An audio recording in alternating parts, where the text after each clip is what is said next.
You're live. Good luck. Hello, hello, and welcome everyone to the Secret of Mana portion of Questing for Glory 2.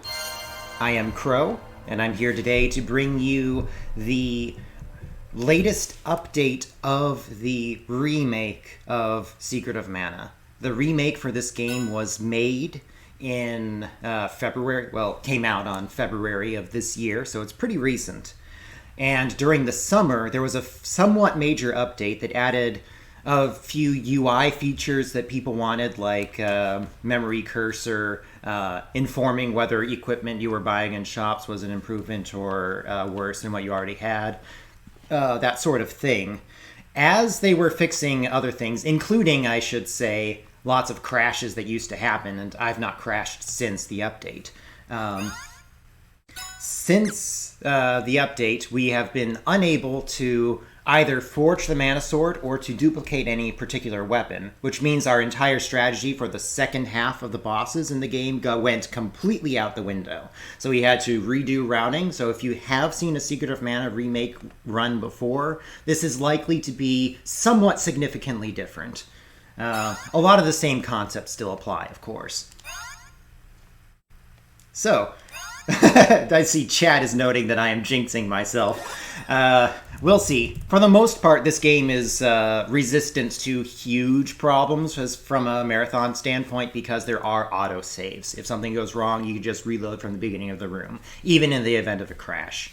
So anyway, let's see if I remember what name the people from my stream chat had requested here. They wanted Dr. Jones. I just put up on my practice streams an offer for people to specify some of the cosmetic settings in the game. So you'll see me pick a couple things that normally I wouldn't in a speedrun. In any case, I will be starting in 5, 4, 3, 2, 1, now. All right. So this game starts with 2 cutscenes, both of which are skippable. The first one is actually a video, and the second one is a fully rendered 3D live rendered cutscene. Both of those types of cutscenes can be completely skipped. This unfortunately means that the best audio-video experiences that the remake has to offer will be completely lost in the speedrun. I can skip the main cutscenes using Y. You will also see plenty of cutscenes that I cannot skip where I will have to simply mash text. Conveniently, I can do that automatically with the spacebar. So I just got the mana sword pulled out of the stone. The boy seems to be oblivious to any problems with pulling a sword out of a stone. And now all of a sudden there's a lot of monsters around. As it turns out, this is not a coincidence. I probably should have opened that chest. That would have been a free candy. I have never actually gotten a chest out of that ray bite before. There's no reason I wouldn't have gotten it, I just haven't. I've never thought before about whether I wanted to open it or not. The reason I killed that ray bite is actually to get one additional candy in the future, so picking up that candy there would have made more sense. Oh well. Anyway, thanks everyone in chat for the support you're showing. I have made it to Potos Village. I was an orphan who was picked up by the elder in this village, and now everyone's super angry because I picked up the mana sword, which was protecting them from the monsters, which are now assaulting. So they slap me around, and then a big old boss burrows up from the ground. This boss is the tutorial boss, a person who's about to pop out of the, I'm going to say bar, I think they assert that it's a cafe because, you know, standard SNES era logic. Anyway, that person is Gemma. He will give me some advice later on, but for now, if I manage to die during this fight, he will actually revive me. This should not happen unless if I get abnormally bad luck here with the Mantis Ant casting spells. You can kind of stun this guy. His AI is somewhat manipulatable, but not completely. I like to have him jump because that means he doesn't get to do much of anything else. If you are a distance away from him when he takes an action, he can cast a spell, and that will cost a rather large amount of time. Anyway, Now that we've beaten the tutorial boss, Gemma is going to invite us to head over to the Water Palace, which we will do in order to get briefed on what our goal in the world is. In the meantime, however, we are going to be kicked out from the village because they don't want to deal with all the monsters attacking the village in order to try to obtain the Mana Sword. So we're about to see that scene shortly. That text box there from the cutscene that I skipped actually sticks. You can clear it at any time by pressing the attack button, which is the standard advanced text button.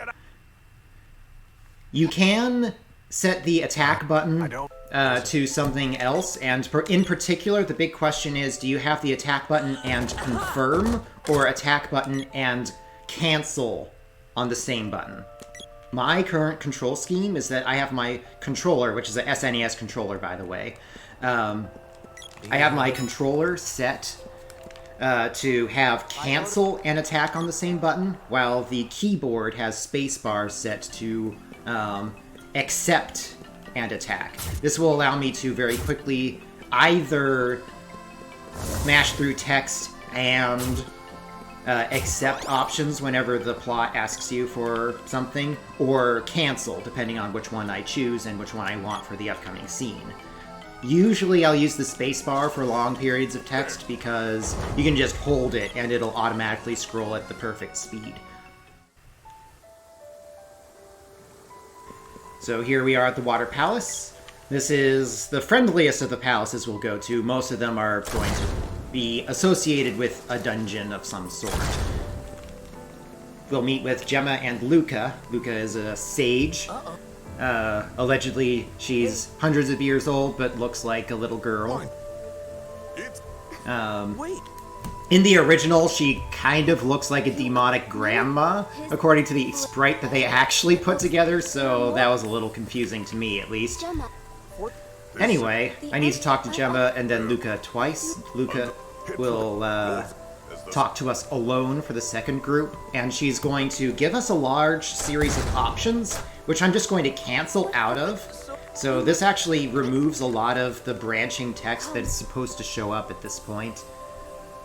The way that conversation's supposed to go is that if at the end you refuse to be a hero, Luca will go back and tell you all of the things that you didn't hear the first time you went through that conversation. So if you mess up in that section of the conversation, it actually is a big time loss. Anyway, our basic goal in the game is to replenish the power of the Mana Sword. There's a couple of components to this. One of them is that I have to forge the sword. I'm going to go to Gaia's Navel in order to achieve that by talking with the dwarves. I also need to seal all of the mana seeds in all 8 of the mana palaces. Each one is is representative of some particular element. This was the Water Palace, and it is associated with the Undine Spirit, which we haven't met yet, but we'll get there later. Sealing the mana seed actually has a functional capacity, not just a plot device. It increases the attack damage on my high damage rolls, both for physical and magic attacks. And it increases it by the square of the number of seeds I have sealed so far. So right now I got 1 bonus damage, yay!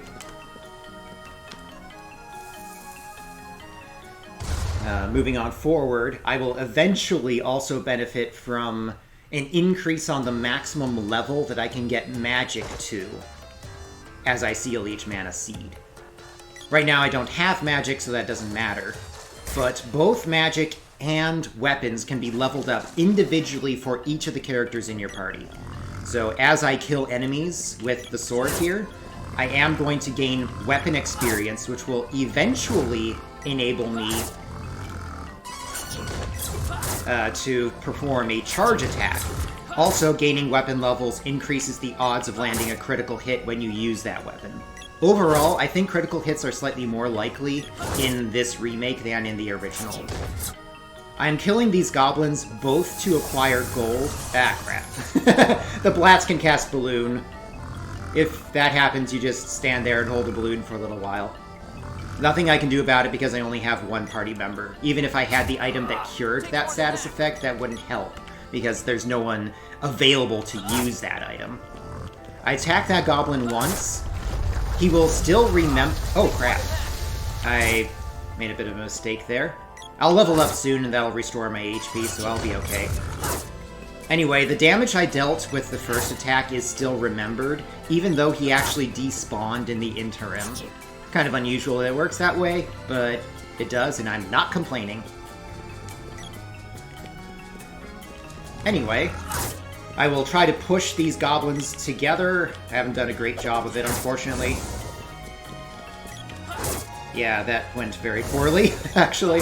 Oh well. And I'm getting low damage rolls, so this is a bit of a time loss here. If I got that crit earlier, that would have been better. Whoops.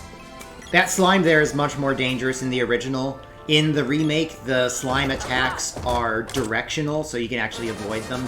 In the original, they kind of attacked all around them, which was a massive problem. Ah, crap. That is my least favorite thing. If an enemy is on the ground, there's a chance that your attack, when you do an attack near it, will lock onto it with a jump attack, which tends to miss everything other than the thing that it thought you were trying to attack. Whoops. In the original, the attack I was constantly fearing was the stab attack, which would randomly just be a slower attack with shorter range, and would often be a big problem. That blat is sometimes a problem. This time I was able to clip it through that little corridor there, but if it does spawn, which usually it doesn't, but if it does spawn and it doesn't get clipped through, then I have to sit there and just kill it. Attacking that skull switch allows me to retain my stamina for the next attack. Unfortunately, one of my attacks was low damage anyway, so it wound up taking a while to kill that guy anyway. I have acquired enough gold with those kills that I can purchase 2 candies and a power wrist from the dwarf village, which I have just unlocked here. Welcome. So I'll buy 2, buy that, and then here we go. I'll equip this power wrist. Well, I'm calling it a power wrist because that's the name I'm used to. It's called Power Van Brace here. It is plus 5 attack damage, in addition to just making me much more durable. I'll be taking somewhere around 10 less damage from incoming attacks because I have that on compared to if I didn't. I'm seeing some questions in the chat about, like, why am I not playing the original? I actually really like the remake here.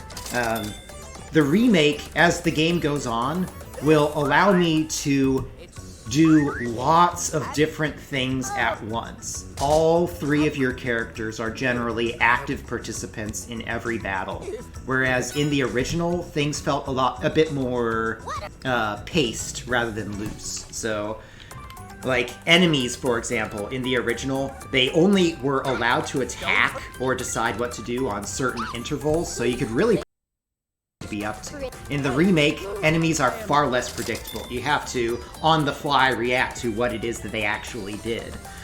And in bosses, since you can stack physical damage freely on targets that are suffering magic damage, that enables a lot more interesting strategy, a lot more interesting routing.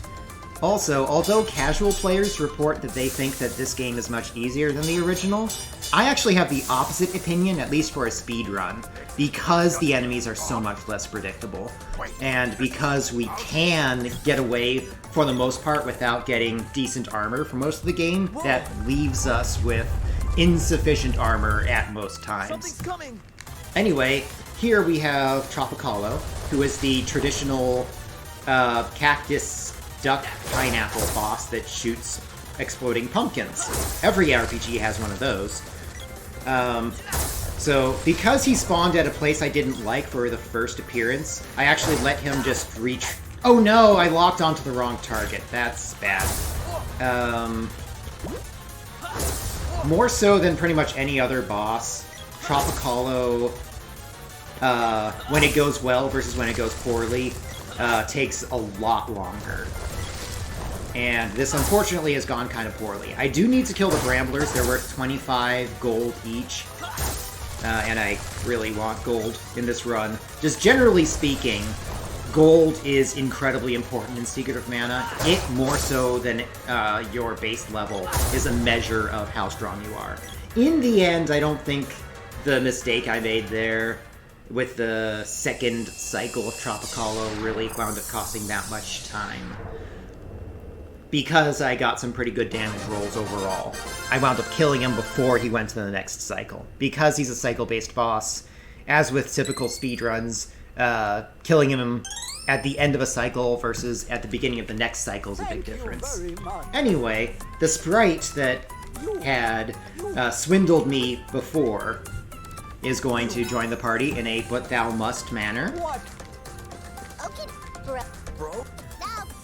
And because he is a sprite, one of the members of my stream community asked for Sierra Mist as his name, so that's the name we're going with.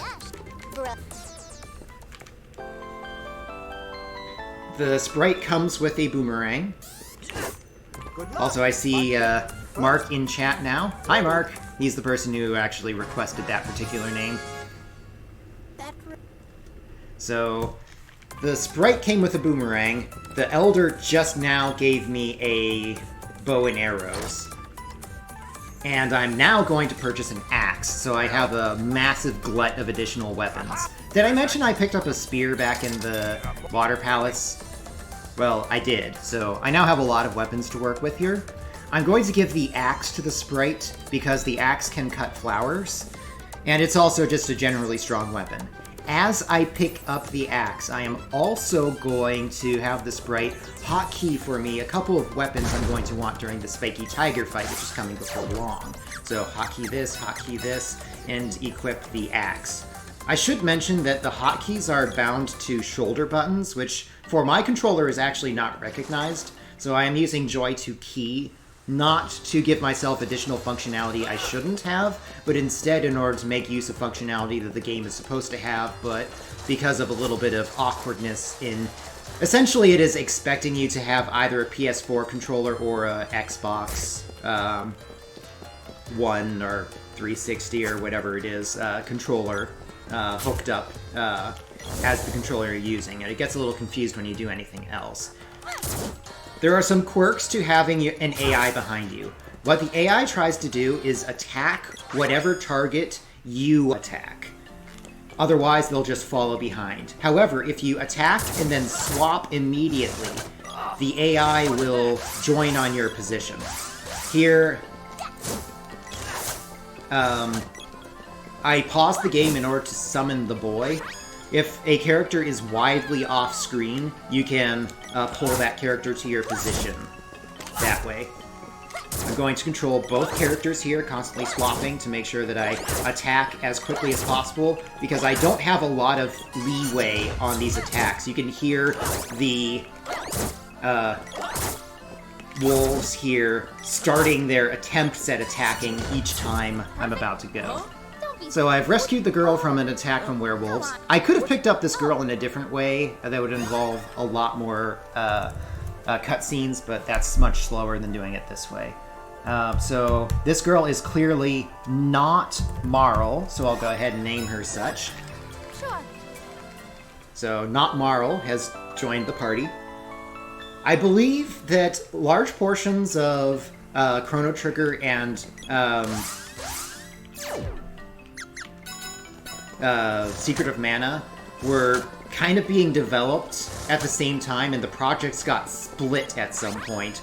It is therefore no coincidence that the main hero and main heroine from those two games look kind of similar to one another. I probably should have waited to let that guy die, given the high damage rolls I was getting. Okay, so I need to make sure that the sprite does not get caught here. I also need the girl not to die. I'm a little concerned that's going to happen here. Looks like we're okay. I may, however, give the girl one of my safety candies I picked up, so here we go. Thanks. Chat is going a lot faster than I can necessarily react to. Sorry about that. Anyway, this section of the game is, for most players, the hardest section. You've just picked up a couple new characters. You probably don't have them properly equipped. This game has a kind of odd system where the defense power of characters doesn't work unless you have evasion, and the only way to get evasion is to have more total pieces of equipment on. So, because 2 of my characters have only 1 of the 3 possible pieces of armor on right now, they just don't really have any defense at all, so they will die very quickly. So to that end, I'm going to attack a bunch of enemies rather than trying to sneak on by, including these chairs here, which activate as soon as you get close. These are polter chairs, of course, and only 3 of these chairs are polter chairs because this game only permits 3 enemies to be on the screen at once. If you try to have more, future ones just won't spawn at all. Yeah. Thankfully, the sprite got a good defense roll there. That could have been bad. Actually want to control the girl here because the sword swings a little faster than the spear does. The reason I have the spear equipped at all, by the way. Hey, werewolf, I'm over here. I don't want to scroll the screen left because otherwise that guy will get cure water support. Oh dear. Werewolf, please! Please! The guy already spawned. Okay, well, we'll just have to hope that this isn't a disaster, even though I know full well it will be. Maybe if I get enough crits, we'll be okay. That I Spy can just keep spamming Cure Water, and there's not really anything you can do about it. Okay, he died before that next one landed. That was a little awkward, unfortunately. Alright, so we get informed how to reach the next area here. We also learn that the party from Diluc's troop that tried to attack the castle all just got turned into zombies. I am going to pick up this as well as a couple of these and this for safety. Ideally, you can just completely skip talking to Neko there. However, if you do, you will not get a ribbon in any reasonable point of time. There's no other practical point to buy a ribbon. And that's the only helmet that the girl can use that can be purchased for quite some time now. She will get a better piece in Matango. I actually haven't equipped that ribbon. I will do it once I do the rest of my shopping. It's just I need to be prepared for the whole thing. Unfortunately... Okay, I did kill one of them. That's good. My experience route kind of expects one of those guys to go down. I should get some more levels as I finish this here. Normal enemies can only have 1 instance of additional damage stacked upon them, whereas bosses, you can just stack however the heck much damage you want on. This kind of strangely makes it so that bosses are in some ways easier than normal enemies.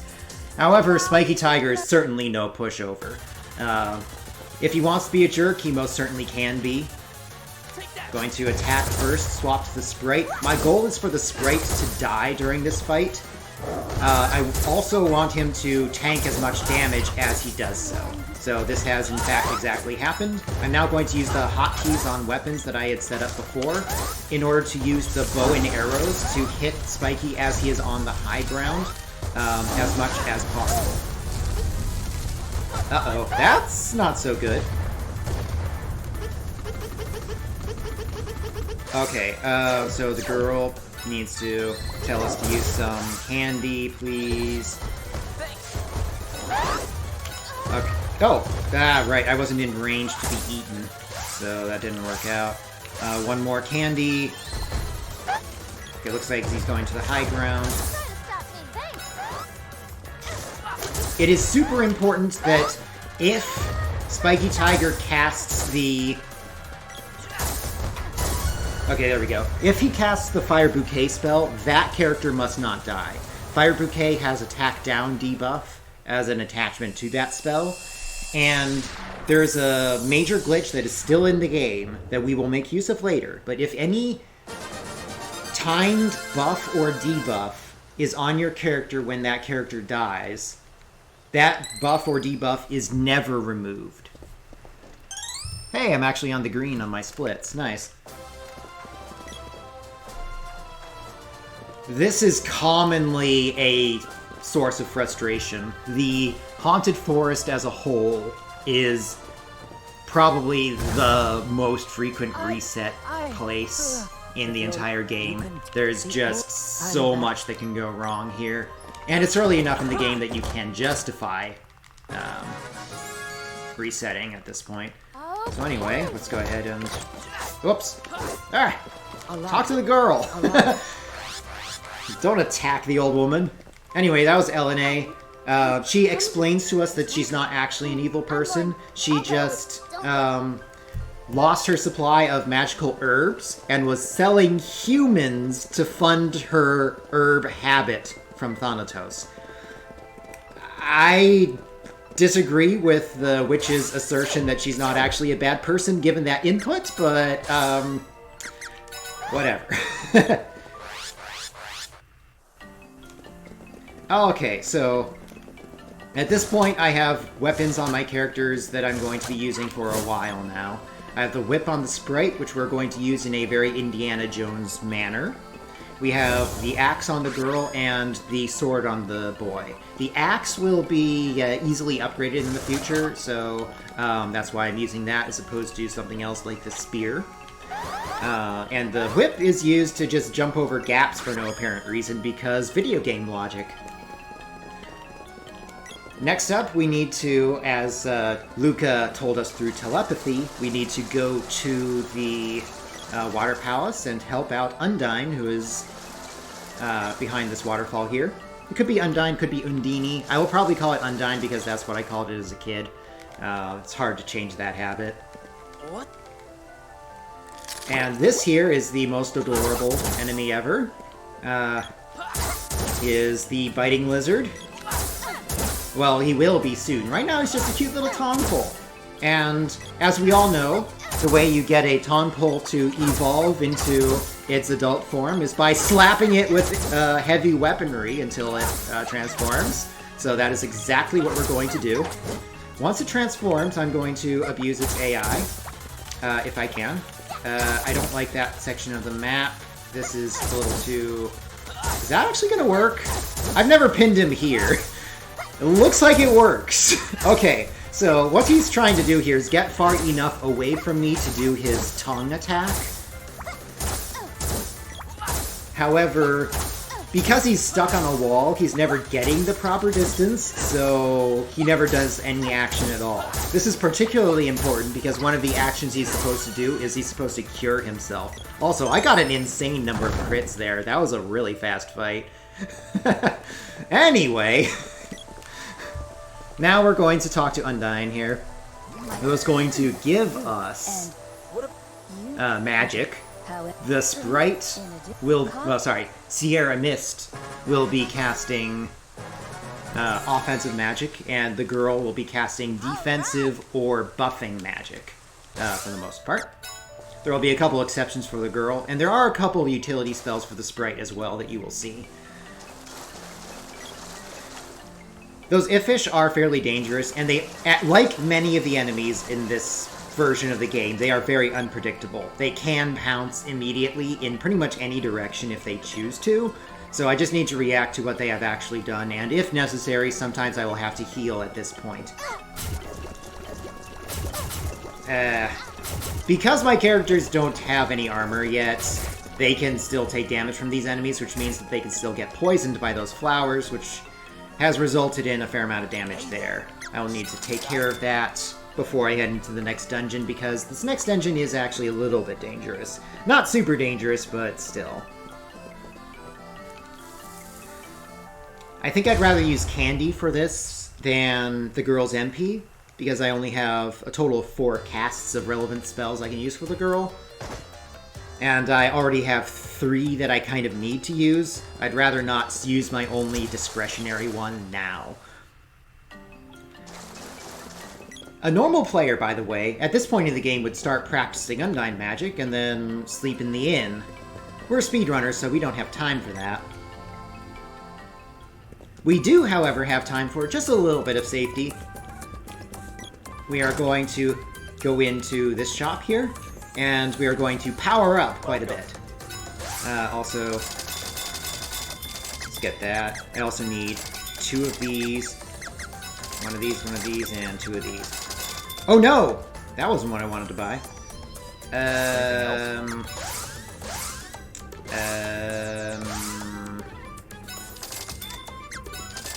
Okay, I still have enough money. We're fine, we're fine. It's fine, don't worry about it. Okay, it looks the same, it's just a little less bright than the item I was actually trying to buy. Alright, so now all of my characters will have their basic equipment, including power wrists, which will increase their physical damage.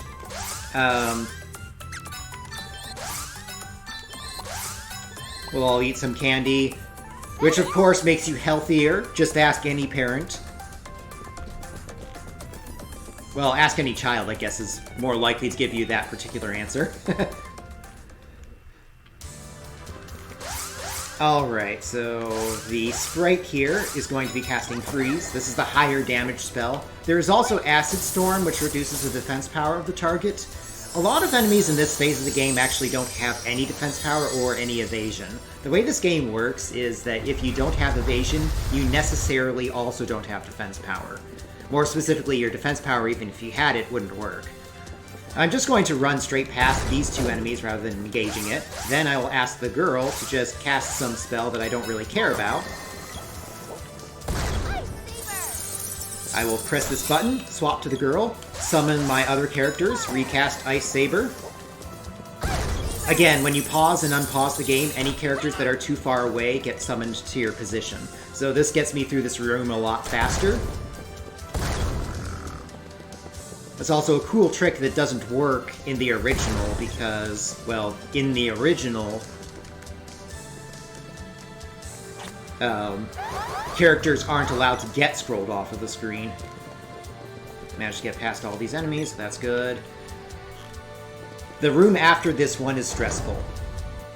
The chess knights are scary.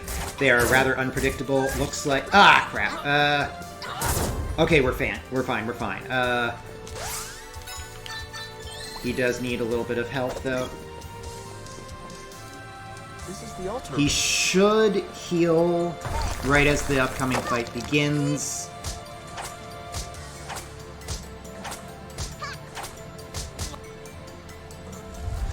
So this is Fire Gigas. I'm a little worried about the girl's current HP. Ah, he already transformed. Okay, whatever. One of the things that the most recent patch for the game fixed was that in the original release, and in fact in the original SNES for that matter, elemental damage on weapons just didn't work. Now they have fixed it so that if you use Ice Saber, your spells will in fact do... well, your attacks will in fact do 10 more damage than they otherwise would. The original code suggested that it was supposed to be actually double damage, just like with the elemental spells, but it didn't work because they failed to turn off a debug flag that flipped that on and off in the official release of the game.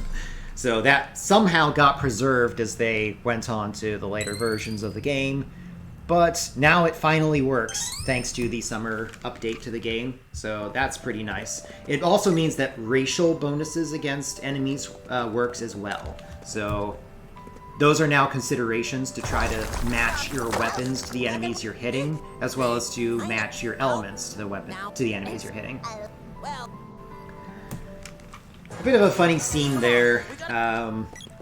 Essentially, Gnome implies that the sprite and the girl are married, and the girl is having none of it. Meanwhile, the sprite implies that the boy is his slave. Okay. Once we seal the seed, the sprite remembers where he's from.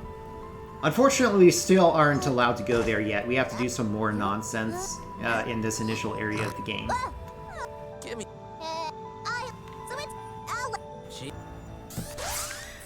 So we'll use the magic rope to get out of here. We also obtained Gnome's magic, by the way. Can you hear me? So I'll be Janet, practicing that along the way. Luca's right. That message from Luca there is added in the remake.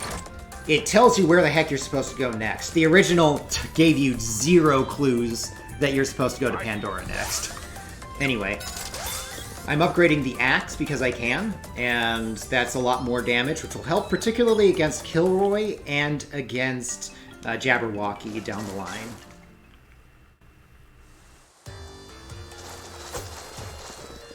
Okay. Ba-ba-ba-ba-ba. Ah, that's not the one I wanted to target. One thing that existed in the original release of the remake that I kind of wish still existed, but they did patch. They did fix with a patch, was phantom casting. It used to be that if you scrolled off of the screen or otherwise despawned, say by killing an enemy before the spell came out, you didn't spend your MP, but you still got credit for magic experience. That doesn't work anymore, so I have to keep enemies on the screen as I am casting speed down to practice that known magic here. Whoops. Here we go. On to Pandora.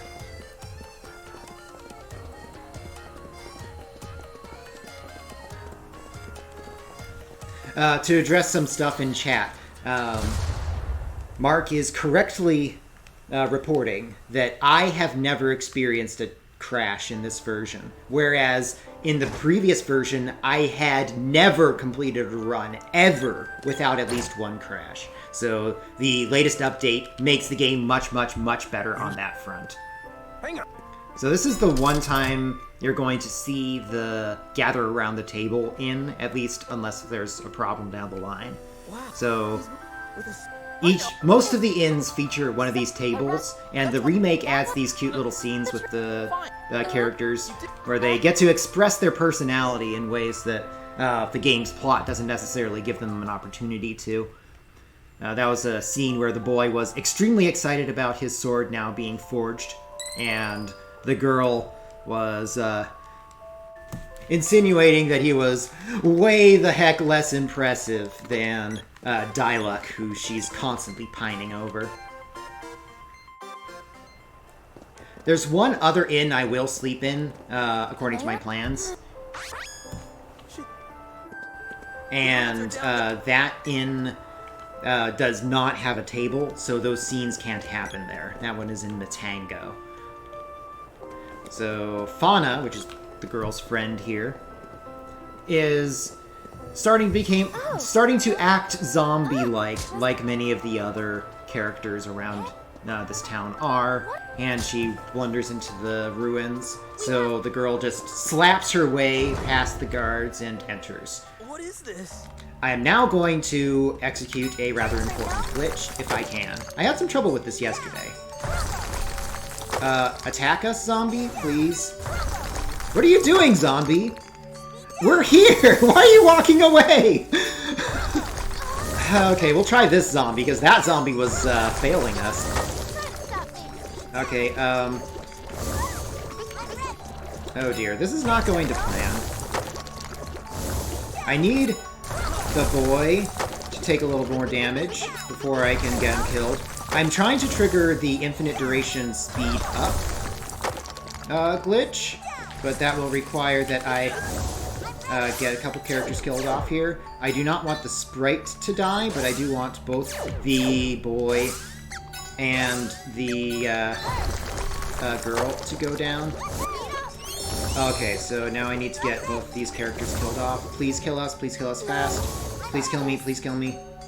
Alright. That should do it. Took a little longer than usual because that first zombie was a bit of a dud. Yeah.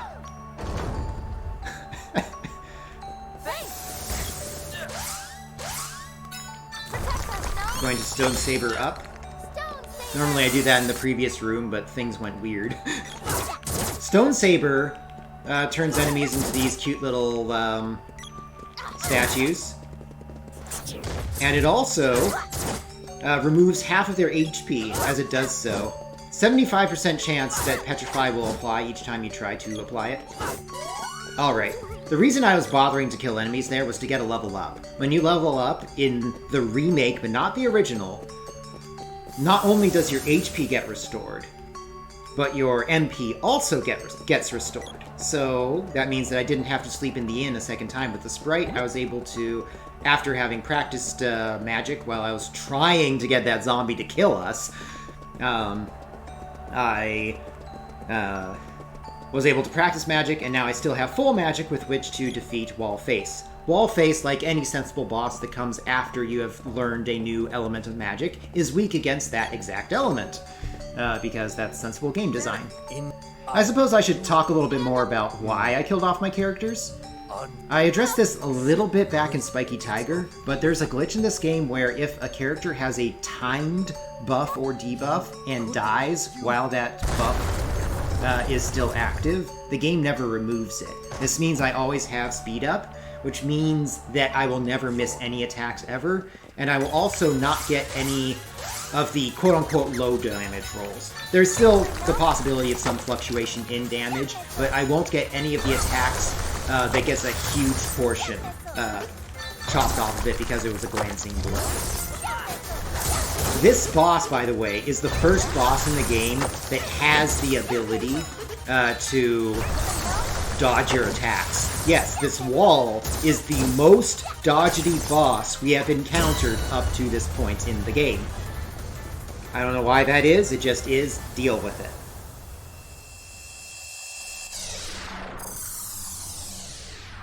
Yes, we are bothering to level up magic.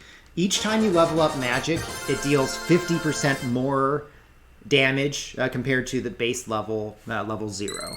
So, at level 1, I was doing 150% of the damage I would normally deal, which is super important against Wallface, because one of the things Wallface can do, specifically the left eye, can cast Cure Water. If it casts Cure Water and you didn't pump up your magic, then there's pretty much no recourse. You just have to reset. Autosaves will save you from a marathon standpoint, but it's still a big time loss.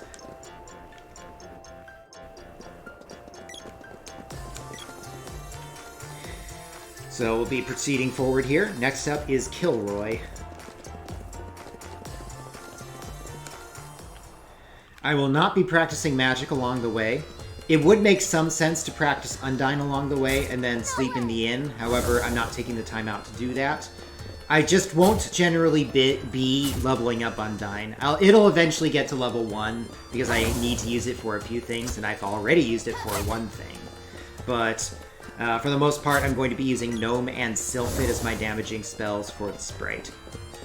Anytime you can get your allies stuck behind an object or stuck attacking an enemy, that actually keeps them safer, because if they're off-screen, they aren't near any of the enemies that are actually spawned. Usually. There are some exceptions if you fail to scroll other enemies onto the screen, but for the most part, as long as they're off in the dust, they're safe. So Kilroy is a robot. He can dodge normally, but because of the speed up infinite duration glitch that I set up, I should not miss him at all, which will help deal damage against him. I will be using Gem Missile not just for damage, but also to stun.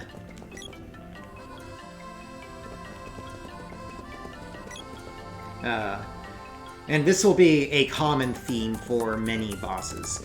But because Gem Missile actually has more than 100% stun coverage time, if I overlap the Gem Missile casts with each other, those each other Gem Missile would block the next one's stun, because it would be released from the first Gem Missile stun and not still be stunned by the next one. So because of that, I do need to delay a little bit.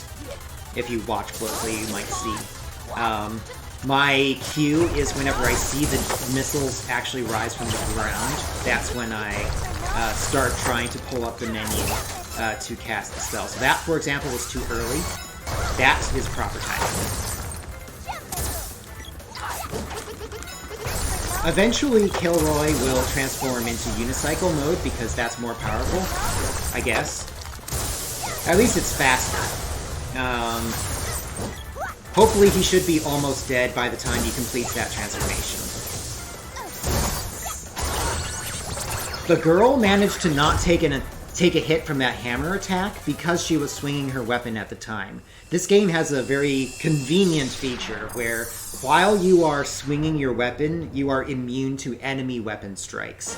This is not at all the case in the original, and if you use it properly, you can defend yourself against a lot of enemies that otherwise would be very difficult to avoid hits from. Yes, Kilroy was indeed here. Let's bring this back to the water. Unlike the last time I was here, I can actually use the magic rope now. The last time I was here, I had entered the underground palace, which was a different region, so the game did not... would have sent me back to the underground palace if I had used the magic rope to try to leave the dwarf village, which is not where I would have been trying to go. So, this time it does work, though. In fact, that is the point in the game where having the magic rope becomes mandatory. If you don't have the magic rope there, the dwarf elder will not let you down that hole. Apparently, that is the only way for you to get out. I often mess up that particular canon travel destination, so I took a little bit of extra time to look at it. The first time I go here, I go to Pandora. Second time, I'm going to the Water Palace.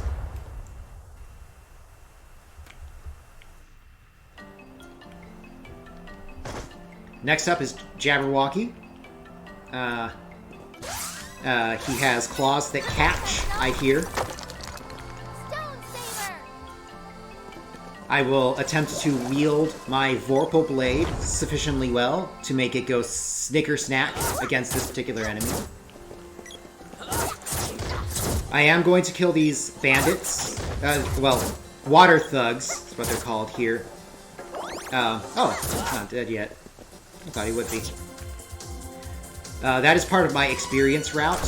I am going to attempt to get the sprites to level up just after I have defeated the pebblers coming up. Alright, here we go. If you cancel that message, it actually skips a whole branch of the plot there. It only saves like 1 second compared to the other option, but every little bit counts in the speedrun.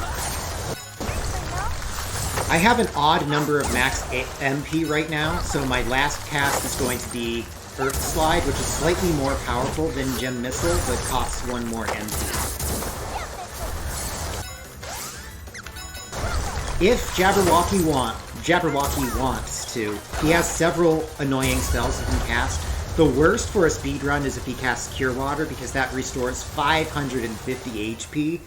I don't have any way to restore the sprite's MP mid-battle here, so that would just be a complete disaster if it occurred.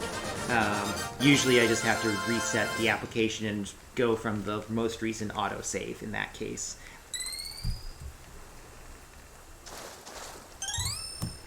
Hey, that was a gold split according to my timer.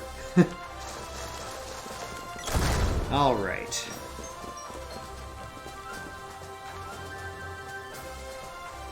I reseal the mana seed here, and then talk to Luca. This is required in order to advance the plot. If you want an extra whip orb, you can actually talk to Gemma on the left here. And after you talk to Luca, in this version but not the original, you can at that point use the magic rope. So that's kind of nice. And now I can go to the Upper Lands, and I will finally be out of this initial region of the world, which I've been stuck in for quite some time now.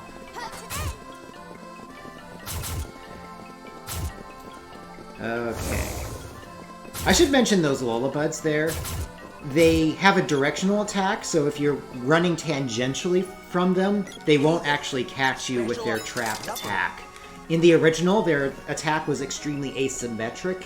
It hit below and to the right of them, so you could actually trigger them by approaching from the left, wait for the attack to occur, and then run across. In this version, you don't even have to slow down at all. You can just blaze on by as long as you're not running in towards them. So here we have some Moogles. And I just remembered something. Seeing these Moogles reminded me of the Moogle suit, which reminded me that I had actually promised one of my viewers that I would have the sprite use the tiger suit costume. So now we will have a cute little kitty cat in our party. I don't think I actually cast Stone Saber, did I? Oh crap, that's not what I wanted. Well, that's a little unfortunate. I wanted Stone Saber on the whole party. This is an expensive spell, so... oh well. Okay. So I need to kill 3, preferably 4, of these Silk Tails. They have no evasion, which makes it much easier to take them out. Remember, no evasion in this game means also no defense power. Now I should have exactly enough experience on my characters that I should be able to kill these pebblers, and right at the end of this fight, I should at that time have a level up for the sprite, which will mean I won't have to do anything else to try to restore MP. Alright, there we go. There's the level.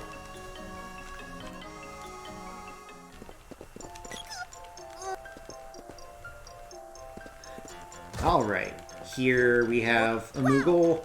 It explains the touring through the seasons thing. I have to go to spring and then go through the seasons in order back to spring, and that will trigger the next area. I picked up an axe orb there. I'm going to upgrade the axe and the bow, weirdly enough, because the bow is a weapon that I have to do only a minimum of effort in order to bring to high enough level to be relevant down the line. So I'm going to just keep using the axe and the bow here. I should do this as I do this room transition.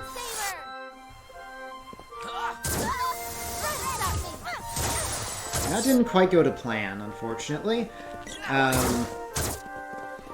That should be dead. If I can, I like to pick up a little bit of extra experience and gold. If the girl dies here, that's okay. I need the sprite and one other character alive. Doesn't actually matter who the other character is for the upcoming fight. Depending on that first crab's behavior, sometimes I take a hit there. I made the call that the sprite could have survived the hit, even if it did occur. I can try to avoid that hit if I really need to. Okay, that should be enough there. Alright. At this point, I'm off of my experience route. Which is to say that I just don't have an experience route from this point forward. I am not going to try to level up for NP at any point in the future. Well, usually, anyway. Unless I can pretty much assure myself it will occur. Spring Beak is kind of annoying in that the front of his body is a shield. So you need to hit him away from his titular beak in order to deal him damage. I have successfully done so.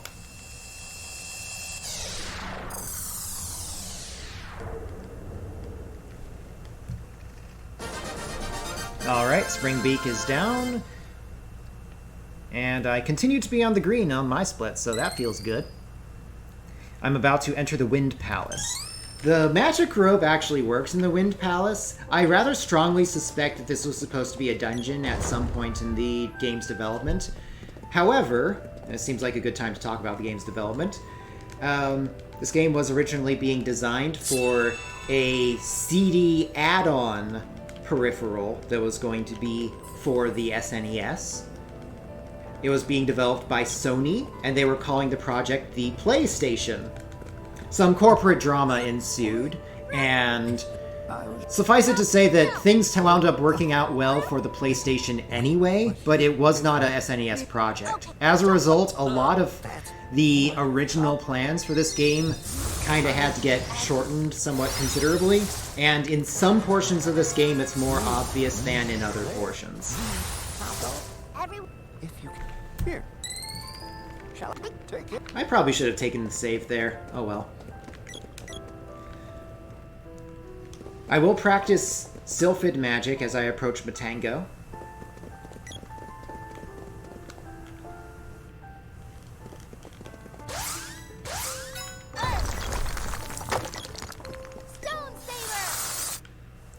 I will also kill a few enemies as I do so. So, Sylphid magic... Start practicing. I'm replacing the freeze hotkey with that.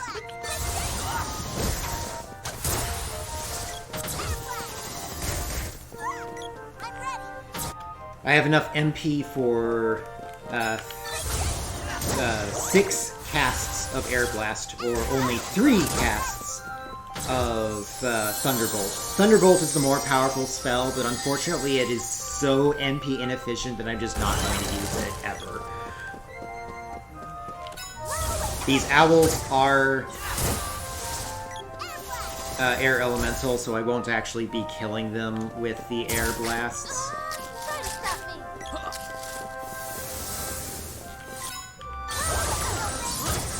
Both the axe and the bow and arrow that I have a property where they do bonus damage to enemies that are either considered beasts or considered birds. So that's kind of nice.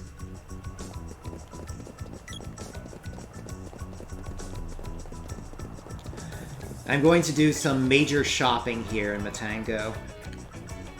I'm also going to sleep in the inn, which is not something I usually do, but there's no table here, so there's no extra cutscene to worry about either. Welcome. Alright, so I need to get some armor. Unfortunately, the boy has to use a more expensive piece of armor than the other guys. Looks like I'm a little behind on my usual gold amount here. Means I'm going to be 1 walnut short at the moment. I have to think about what that actually means down the line.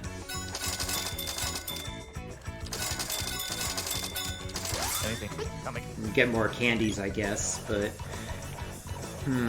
I'll have to stress out about that as I go down the line. I guess I can just kill more enemies in the upcoming cave and that'll make up the gold difference. It's you! Huh?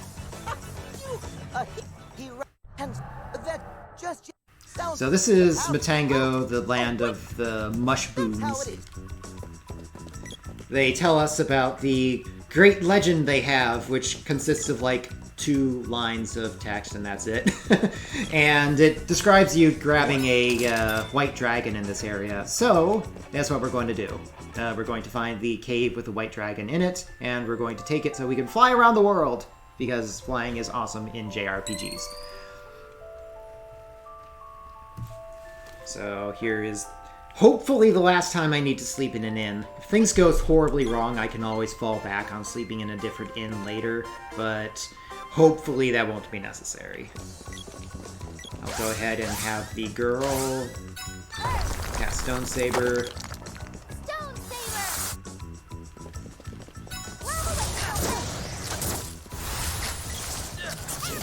So I'm going to be practicing Sylphid. I expect a level up at some point. Even if I don't get it, I should be able to just use the, even if I don't get a level up to restore the sprite's MP, I should be able to just use a single walnut and call it a day. The birds around here can cast magic. The owls can cast Confuse, which is profoundly annoying, although not necessarily dangerous.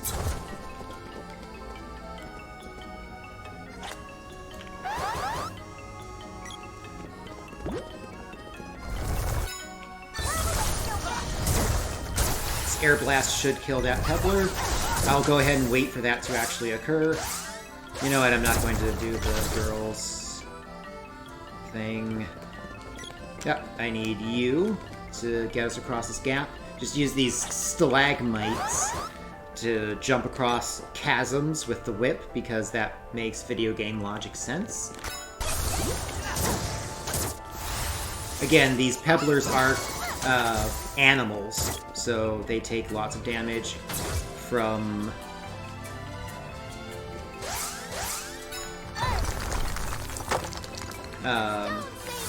the axe that I have, as well as from the bow that I have. That thing should be dead, I think. It is apparently not.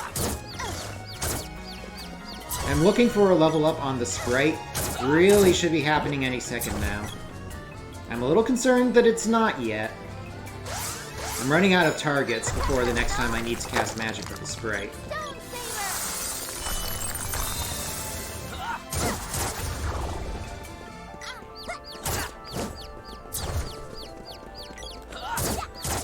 The confused status will prevent characters... Oh dear, I have to keep farming enemies until I get a level up. That was foolish somehow. Something went wrong, apparently. I'll try one more enemy. Okay, there we go. One enemy short of what I wanted. I could have just used a walnut, but that would have felt bad. You know what? I shouldn't have done that. I should have just gone through... I think I actually encountered the same situation yesterday. I should have just gone through, because now I'm not going to get a level up from the worm. From the snake, I should say. And since I'm not getting the snake level up anymore... not you. Let's get some Thunder Saber action. Ah.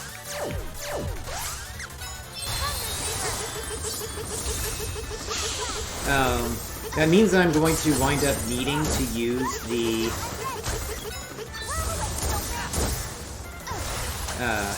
walnut anyway, so I can keep practicing after this point.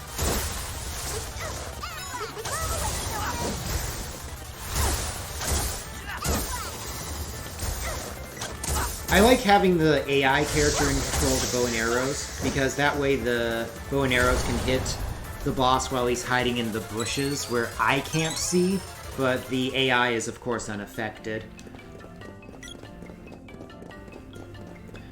So here's what I'm talking about with the sprite just not having any MP now. I want to do more practice for the sprite heading forward.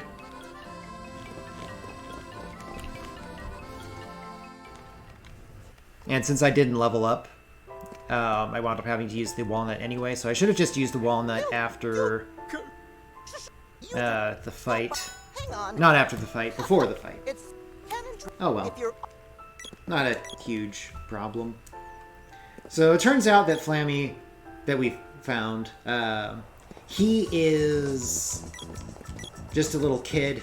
His parents got eaten by the worm, so he can't use his parents to fly around. So we'll just have to wait for him to grow up. Conveniently, it won't actually take that long for that to occur, but still. I'm going to cast some speed down in order to practice gnome magic. I'm going to lose both of my hotkeys shortly because the party's going to reassemble. Part of their solution to the problem of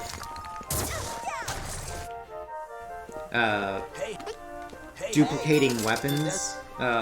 There was a glitch you could use to get two characters to hold the same weapon at once, and part of their solution to that involved clearing hotkeys associated with characters who leave the party. Because the way it used to work was you would have a character pick up a weapon, then you ditch that character from the party, have someone else pick up that weapon. Now when that first character rejoins, both characters will have the weapon equipped. That doesn't work anymore.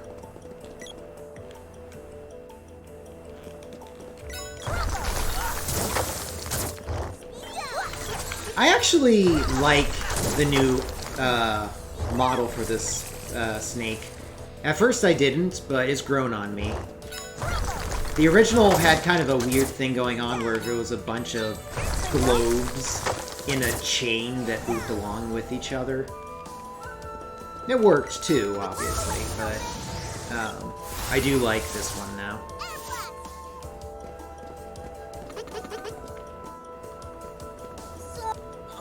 Hey, let's.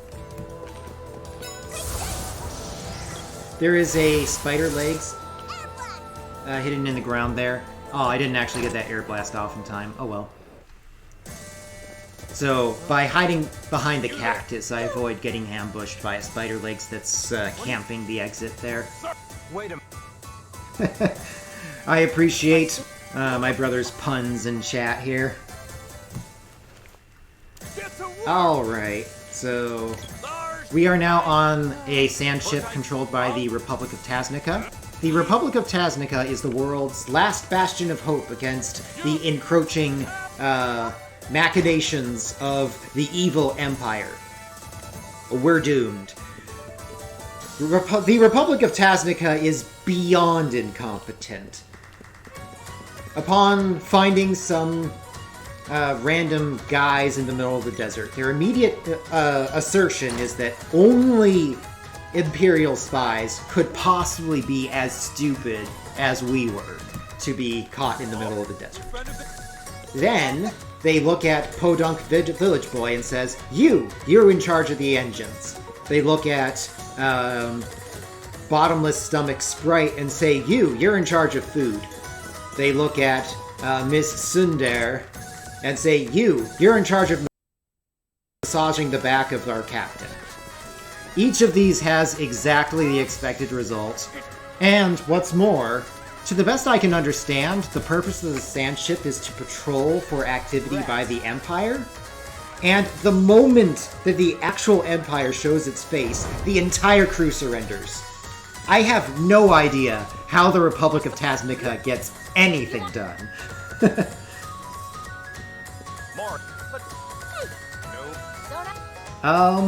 I think we occasionally played together. I usually played as the Sprite, but that was by my own volition. I just generally like offensive magic in video games. If I have a choice of strategies, and one of the valid strategies is offensive magic, that's the one I prefer.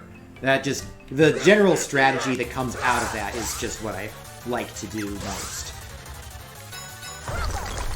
That's actually not the side I meant to put that on. In fact, let's fix that. There.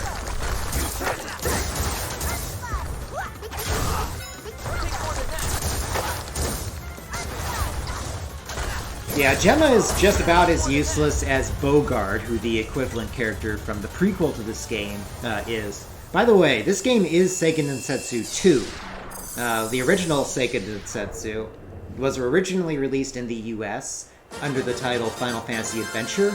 It was released in Europe under the title Mystic Quest. Not to be confused with Final Fantasy Mystic Quest, which is a very different game. And recently there was a remake of that game. Whoops, I forgot to split. There was a remake of that game called Adventures of Mana. It was made by the same team, and you can see some shared art assets between that game and this one. I would like to go to 6. I don't think I can afford to do that, though. Maybe I can if I... You know what? I don't think I actually... Yeah, I didn't actually equip the sweet new equipment I got. Go figure. Okay, that was enough, by the way, so one more cup of wishes. And that should be safe, I think. I have a tendency to sometimes forget to actually equip the stuff I buy, so that's a little embarrassing. Anyway, let's go ahead and take care of that now. Because honestly, the reason I'm getting the better equipment was not for the area where I had just acquired it. It was for this upcoming region, the Frost Country. This area is just really quite scary. It's scary in different ways than the original. In the original, the thing you were constantly terrified of was howlers. The cute little doggies we're going to see all throughout the area in the overworld. In the remake, instead, the Teenage Mutant Ninja Turtles, as I call them, are the big threat. So we'll just have to deal with those as we find them. I will pick up Stone Saber so I can easily kill one or two of these cute little doggies as we move along. Speed down is, as you would expect, a little inconvenient. I actually need to make sure the boy didn't get a weapon level there. I heard a sound that kind of could have been that. And this is about the time where I need to swap. It is super important that I not get any weapon levels on the boy, beyond the sword at least. For the final fight of this game, there is a hidden mechanic where your attacks against the Mana Beast are made more powerful based on how much weapon experience the boy has across all of his different weapons. However, partial experience towards new weapon levels is overcounted by a factor of 8 compared to what you would expect, due to what I'm sure is a order of operations mistake they made. So in order to make maximum use of that, I need to make sure the boy does not actually gain any full weapon levels, hence the trade I just did.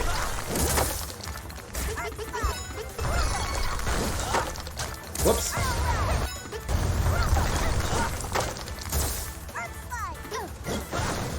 I'm going to go ahead and have the sprite cast once I'm allowed to select him. Nope, not yet. I'm going to go ahead and have him cast one slow down here, just because that's what I have the MP for. And that'll just lock Boreal face in place for a little bit longer. I'm going to try saving the walnut here. I usually find that I didn't really need to spend the walnut during this fight, and having more walnuts for the upcoming area is a pretty big deal. However, not being able to cast magic on this guy is also a problem, so we'll see. I can only get one bow and arrow hit per cycle. I unfortunately do need to spend one of my walnuts. That sucks. You do not want to stand on one of Boreal Face's possible spawning locations as he is unburrowing, because yeah, I only actually needed one Earth Slide. That's why it always feels bad to use the walnut there. Wound up losing a bunch of time to this split, and I didn't wind up saving the walnut anyway, so that feels a little bit bad.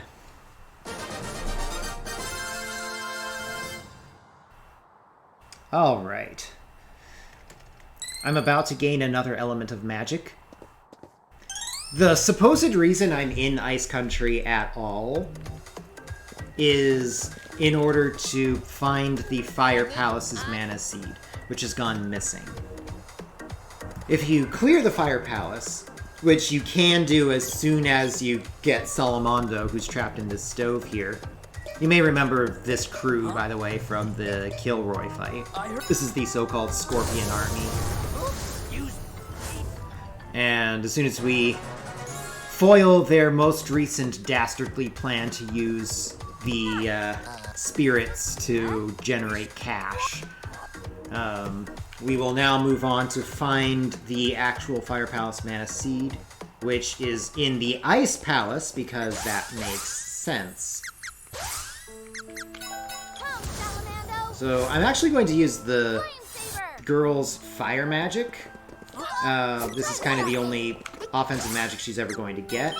Unfortunately, she died a little earlier than I expected her to. I just didn't quite get her to start casting. You are invulnerable as you are casting magic, but you are not invulnerable while magic is casted on you. So the first phase of these Flame Saber casts is invulnerable, the second phase is not. That's how it works out.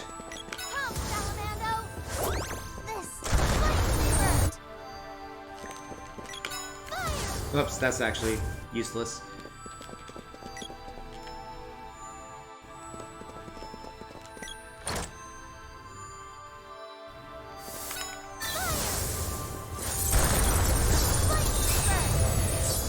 That didn't quite work the way I meant it to. I meant to cast that on just the boy so the girl could then run on by, but I messed up slightly, so that didn't happen. Oops. The boy's still a snowman, so he still can't run. The blue drops are much less dangerous in this version of the game than in the original.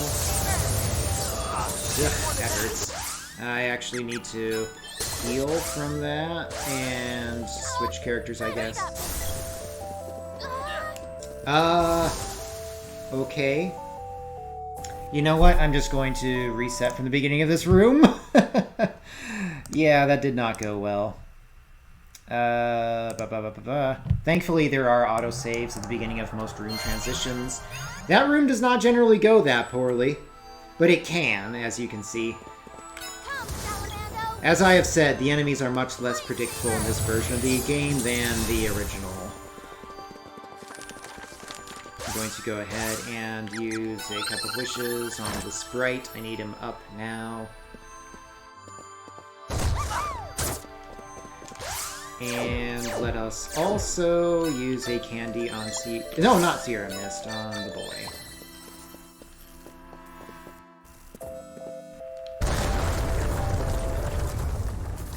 I will also need to restore the girl's magic. I've spent it all at this point.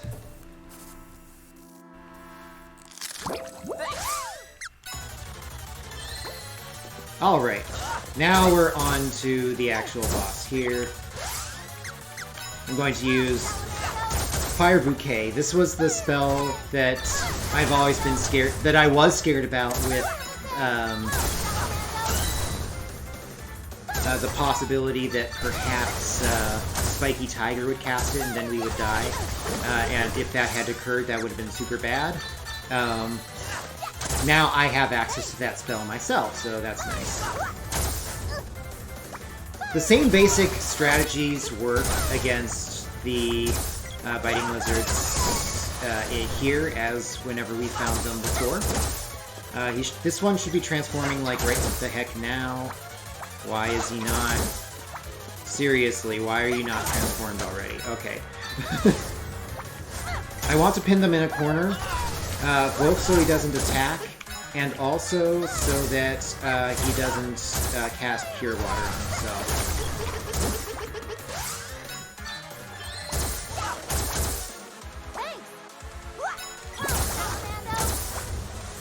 The sprite will go on feed the biting lizard duty. It'll be fine, don't worry about it. At this point, our armor is thick enough that these guys can't actually hurt us at all. It's kind of strange that we even have to fight these guys. Oops, wrong one.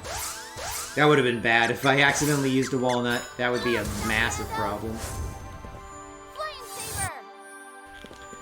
I'm refreshing Flame Saber for use against the Frost Gigas, who I have labeled on my splits as Santa. If you were paying very close attention, you may have seen along my path towards this palace that I passed by Rudolph, the red-nosed Dachshund. I think he's supposed to be a reindeer, but he looks a heck of a lot more like a Dachshund than a reindeer.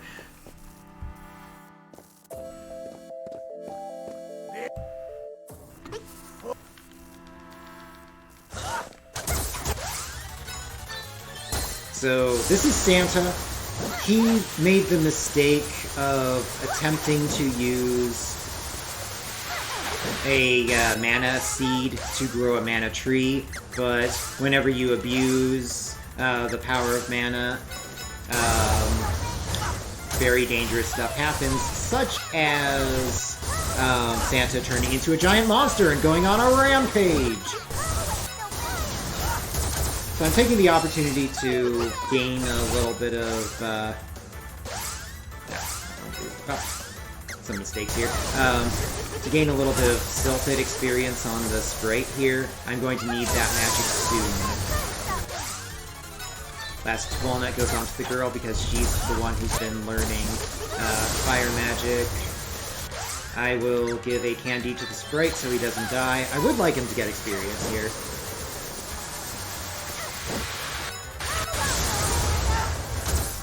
Probably should have single cast Flame Saber on the boy there for a little more damage. Oh well. This guy will occasionally cast Ice Saber on you. I think this is supposed to make your weapons less effective against him, but it doesn't. Like, not even in the updated version of this game where elemental damage works. There doesn't seem to be any explicit penalty for having the opposite element to the one you're supposed to have. So there is a bonus for having Flame Saber. Him casting Ice Saber would remove the Flame Saber if I had it, but it won't cause an additional penalty. The original game was indeed a SNES game. This here is available on the Vita, on PlayStation 4, and on Steam. I'm currently playing the Steam version 1.02 version.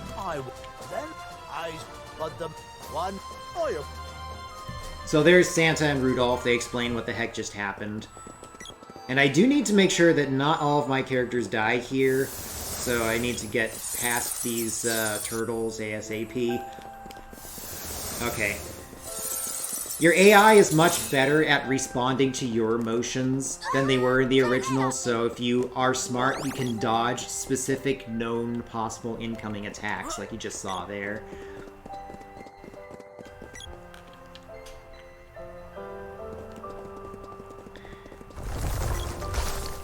Regarding the sprite's gender, since I see that showing up in chat, the sprite in the original Japanese, as I understand, they did not do anything to specify the sprite's gender, and I guess in the Japanese language it's easier to be ambiguous about that than it is in English.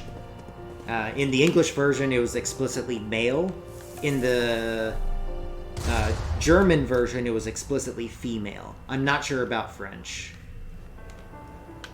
In this version here, they go out of their way to use the pronoun they. They always refer to the sprite in the plural. I find it kind of weird, but I understand why they did it. I was running too low on supplies for me to be comfortable for a marathon situation here, so I just picked up some extra supplies there. Whoops. Oh, I thought I was one room further than I actually was. In the latest version of the game, if you do a room transition while magic is on your character, you do not take damage from that magic. In the first release of the remake... Oh, whoops, that was the wrong character. There we go. Anyway, in the original release of the remake, that did not work that way. Sometimes there is a spider legs there, sometimes there is not. I just fired a shot just in case it was.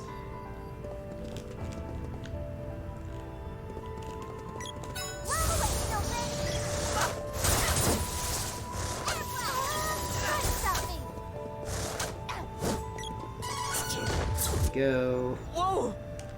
So this requires Salamondo magic in order to proceed. So I will go ahead and cast Exploder. That's the spell you need to use. That's the most powerful one. It costs the most.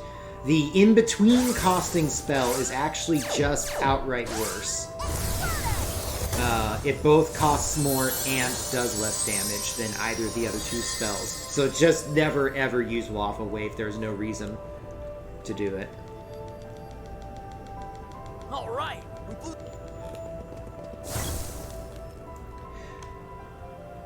I'm going to go ahead and set up Stone Saber here. The red drops will light you on fire when they hit you, if you let them.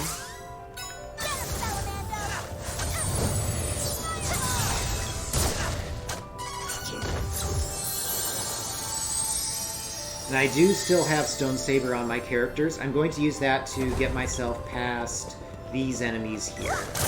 A little more safely than I otherwise could. All of the bow and arrow using enemies in this game are terrifying, because in the original they could only fire in the cardinal directions, which made them pretty easy to dodge the attacks from. But in the remake, no such luck.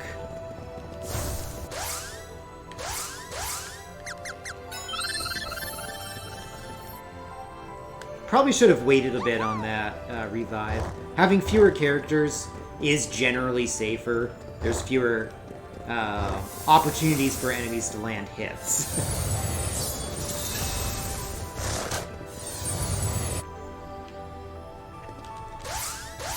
I also usually kill a couple more enemies than I have here, so I'm feeling a little bit concerned about that, actually. So I'm going to go ahead and Stone Saber up and kill... Huh! That arrow was just attached to the statue. I've never seen that before. That's kind of cool. It didn't hurt me as I was walking through. I was kind of afraid it would.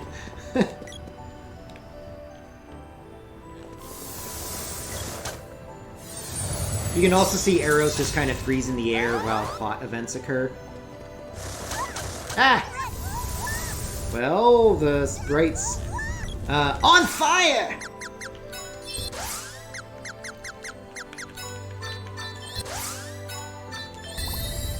Let's go ahead and prepare ourselves for the upcoming fight. I need to use freeze on this, so I will. I will also optionally use Thunder Saber here. I don't have to do this, but I will. Thunder Saber will increase my damage against Minotaur because he is weak to Sylphid magic. Thanks. What console is this on? This is not on a console. I am playing the PC version of this game.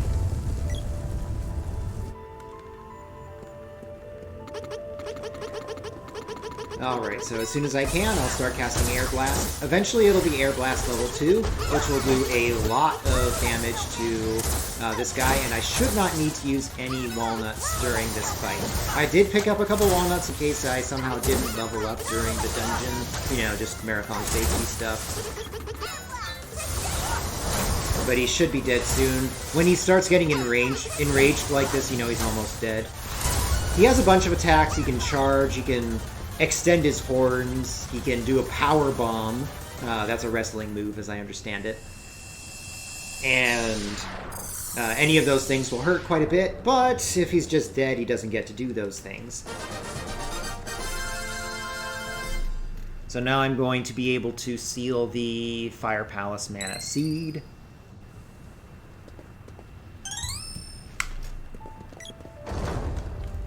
And after sealing this seed, I will have done everything that the game has made it clear that I need to do. So it's not really obvious what we're supposed to do next. However, in order to leave the Kakara region, the cannon travel that you have to use to do that, suddenly and for no apparent reason, now allows us to go to the Empire. So that is exactly what we will do. We will head over to the Empire and do a bunch of stuff there, ultimately culminating in us being rescued by Flammy.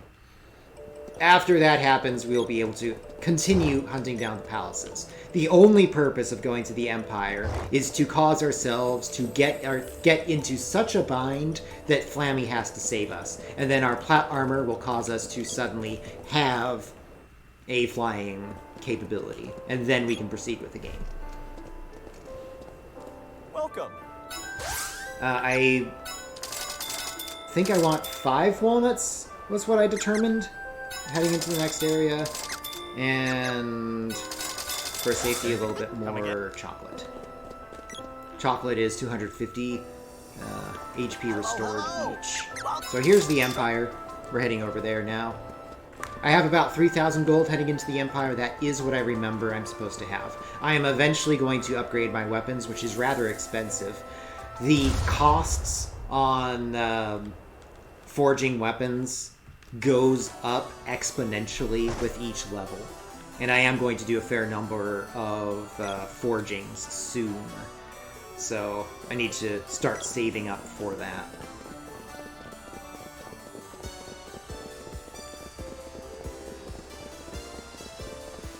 So this is Southtown. Its claim to fame is the fact that it is south of Northtown. The only homeowner in Southtown, to the best I can tell, is this crazy old lady named Mara, who carries a box around everywhere. Who is, by the way, a member of the Resistance to the Empire. So, I don't really understand how it is that the Empire claims to have control over this region, but... I mean, I guess I'm just not familiar with how evil Empire governments work. So we give the secret code that we learned from Mara to this fellow, and he lets us go through the sewers to reach Northtown, whose biggest claim to fame is the fact that it is north of Southtown. Oh, by the way, it's also home to the Imperial Palace, so that's kind of important, I suppose. Whoops! Ah! Messed up there. There are a lot of blue drops here. If you have either the girl or the boy Frostied in the SNES version of the game at the time that... Oh wow, those dino fish tried to really murder me there. But anyway, what I'm about to do here is going to leave the boy... Or not. Okay, I was afraid the boy was going to be Frostied at this point. That was a lot of magic by those dino fish. Nice. What? But anyway, in the original SNES version, if you have a Frostied boy or girl as you enter this cutscene right here, the game just soft locks. So that's pretty inconvenient because there is a blue drop spawning position right there. So it's not that uncommon for that to occur. That is also the most likely region for you to suffer the snowman abduction glitch, where if a snowman pushes an enemy, that character gets deleted from your party forever and never comes back. So yeah, the SNES version is even glitchier than the original release of this one, quite frankly. Squaresoft has never been known for having solid code. I won't. What do you think?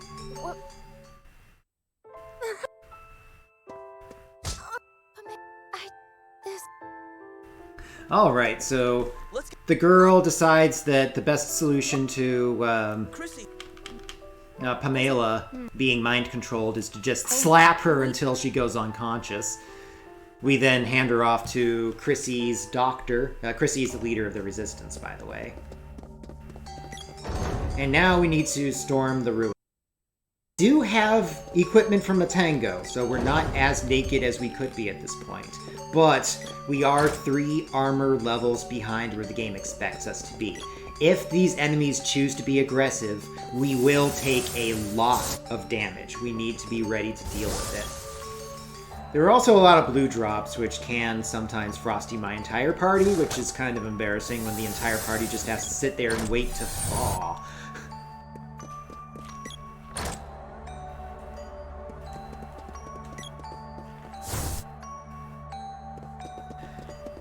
Okay. Another thing I'm stressed out about at all times here is the imps. The imps know fire bouquet, so I need to make sure the boy in particular never dies while under the effects of that spell. I'm going to do one attack here just to stop these blue drops, hopefully from turning us into little snowmen. The cloud enemies are immune to all physical attacks. They just don't have a physical hurt box whatsoever, so there's nothing I can do with my attacks to pacify them. I'm going to take a brief detour here to pick up 2 sword orbs.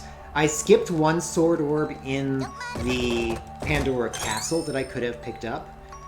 The way Secret of Mana works with orb chests is that they keep respawning until you have reached the orb level that the game thinks you should be at that point. Try to stop me. Try to stop me. Stop being a punching bag, girl, please. Thanks.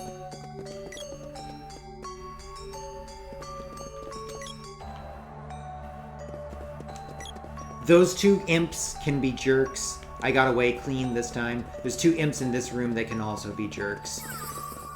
I'll attack this one so that my allies continue attacking it.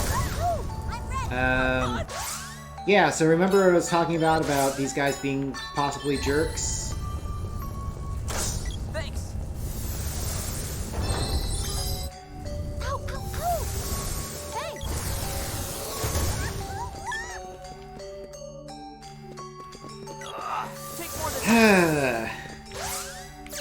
Well, I made it to the boss. We should be fine now, in principle. Whoops.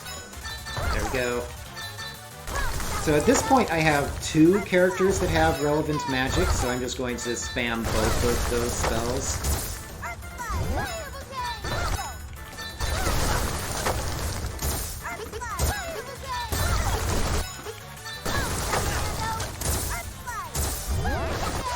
I sometimes don't need to bother with a walnut during this battle, but sometimes I do. Considering I just saw Cure Water, I probably will in this case. This guy obviously looks a lot like the boss from the other ruins. However, whereas the other version of the wall boss will try to crush you to death once you kill the 2 side eyes, this one switches to a psychic powers mode that does telekinesis and other various things that make it very hard to fight against him. Quite frankly, for a speedrunner, this is probably the worst one to accidentally trigger that mode for.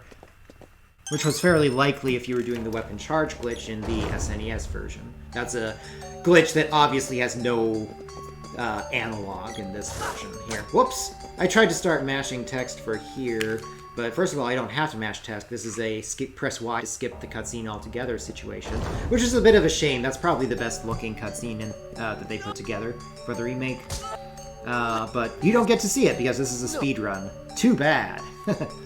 Anyway, the girl gets temporarily booted from the party, which unfortunately does remove her hotkey ability, so I will have to reset that here. Whoops, you need to do this. Whoops, arc. I double pressed it, which unset it. There we go. Vampire here is a total jerk, and most of the time will just chill high up in the air, being completely invulnerable to all physical attacks. He doesn't have to be vulnerable at any time that he doesn't feel like being vulnerable. And unfortunately, since he grabbed the sprite doesn't get to do anything for a moment. I did manage to time my attack to hit him right as he came out. And although my bow and arrow will aim itself as if it could attack the vampire high up in the air there, it actually just doesn't work because the vampire does not possess a hitbox while he is up there. Well, he does not possess hurt box, I guess is the proper term.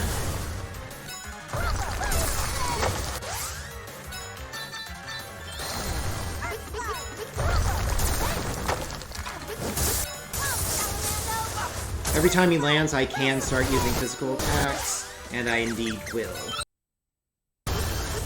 This has not been a good fight for the sprite's quest to get magic experience, unfortunately.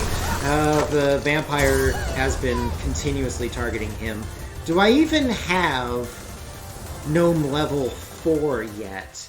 I guess I will by the end of Mech Rider 2, whether I try to make that happen or not.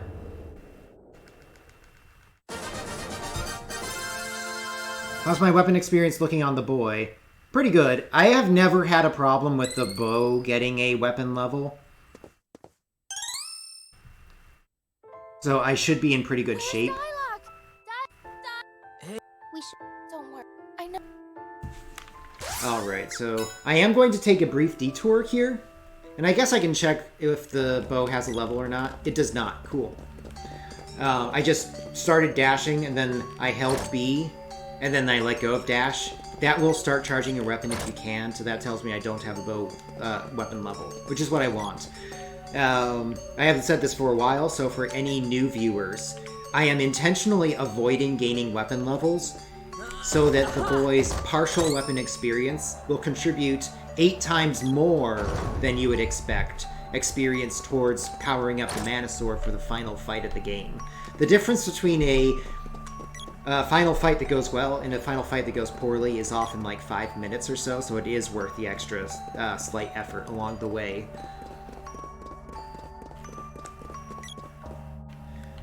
Anyway, I took a bit of a detour there to pick up a bow orb. I also picked up a pair of sword orbs before. I'm going to do 1 sword orb level up and 2 bow level ups here. I would do 2 sword levels as well at this point if I had the cash, but I don't think I do. We'll see if I'm off on that estimate, but I would be very surprised if I had it. So I'll start with the bow. Where's the bow? Here it is. And the sword... Oh, right. It's for 2 versus 3 is the question. I could go all the way up to the Excalibur, but I'll leave it at the Orichalcum Blade. The reason I'm leaving it at Orichalcum Blade, and the reason I'm okay with doing that, is that the... the girl you need to equip this one. Alright. The Orichalcum Blade has a racial damage bonus against each of the 2 upcoming bosses, so I'm actually pretty content to have the level 4 sword, even though I could get the level 5. So if I'm going to save cash somehow, that's the way I'm going to do it.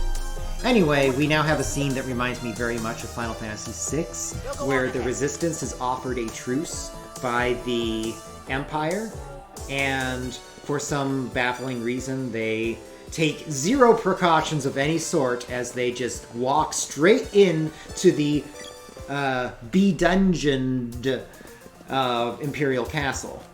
So, yeah. The results are exactly what you'd expect here.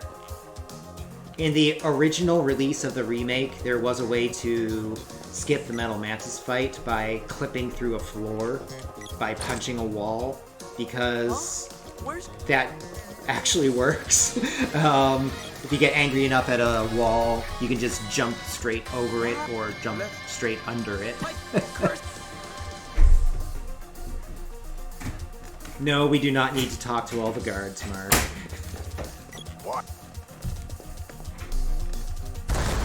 So, fortunately, we have Prince of Space's powers from that classic B movie, wherein we have selected incompetent opponents. The Empire, having just seen us defeat many very difficult bosses in an arena-like room, decides that the best way to try to put an end to our attacks on the Empire would be to put us into an arena with a boss. The results will, of course, be exactly what you expect. We're going to be fine.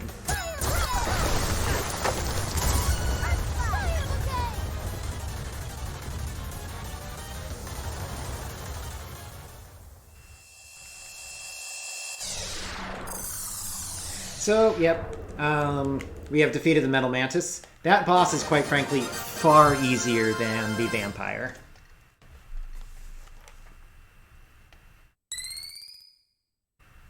Looks like I lost a fair amount of time on this split, which contains the vampire fight as well for me. And I'm pretty sure the reason that happened is because the vampire grabbed the sprite and denied a lot of my damage output against him for so long. Anyway, it's time for some glitches. I am going to ask the girl here to cast Stone Saber. Oh crap, that's not what I wanted to do. I need to all cast Stone Saber, start opening this chest here, and then I will go through here before the chest is all the way opened. This is the basic method by which the sword orb duplication glitch used to work, by the way. That glitch doesn't work anymore because they added an extra thing to collecting a sword orb chest, or any orb chest, where the party gathers so you can't leave the room. However, they did no such fix for the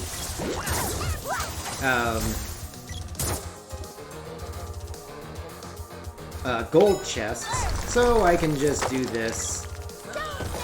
And as long as I leave the room before the chest is all the way open, what's going to happen is that the game is unable to properly... Okay, here's the level I was hoping for. The game is unable to properly flag the chest as having been expended, but I still get the contents of the chest, so I am farming a lot of gold right here. That's what it comes into. And I think I actually don't have to do any more than this here. I think this is sufficient. Just need to make sure those are dead. Yep. And I will go ahead and also... Oh, by the way, there's the resistance here. I'm just going to leave them in the cage. You can push that button to let them out, but in typical speedrun marathon fashion, we are going to kill the animals.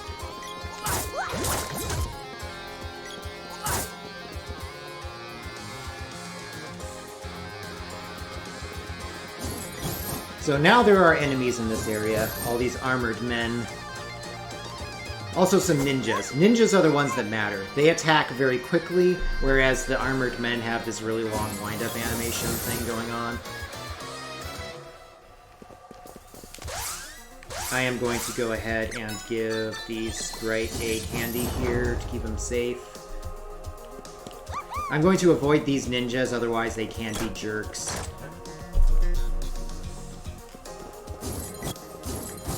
There's a ninja here I need... nope, not yet. A couple more rooms. I'm going to go ahead and cast Stone Saber now, in preparation for that ninja. Ah, cast it too soon. Oh well. Here we go. Funny little shortcut here. There's a switch you need to hit. You're supposed to go kind of the long way around the room to reach it. However, if you are sufficiently clever, you can just aim at an oblique angle, which obviously did not work in the original, to hit it from a direction the game would not expect you to be able to. Anyway, let's go ahead and start casting Slow Down on this guy. So, for whatever reason, magic does essentially 0 damage to this guy. So I will cast Slow Down just as an efficient way to stun this guy in place. Unfortunately, he keeps missiling my sprite. That is going to hurt too. A lot less than I thought it would, actually. But yeah, this is the hardest fight here by a pretty considerable margin. The girl actually died after leveling up from having killed the boss. Go figure. That's how mean Mech Rider 2 is.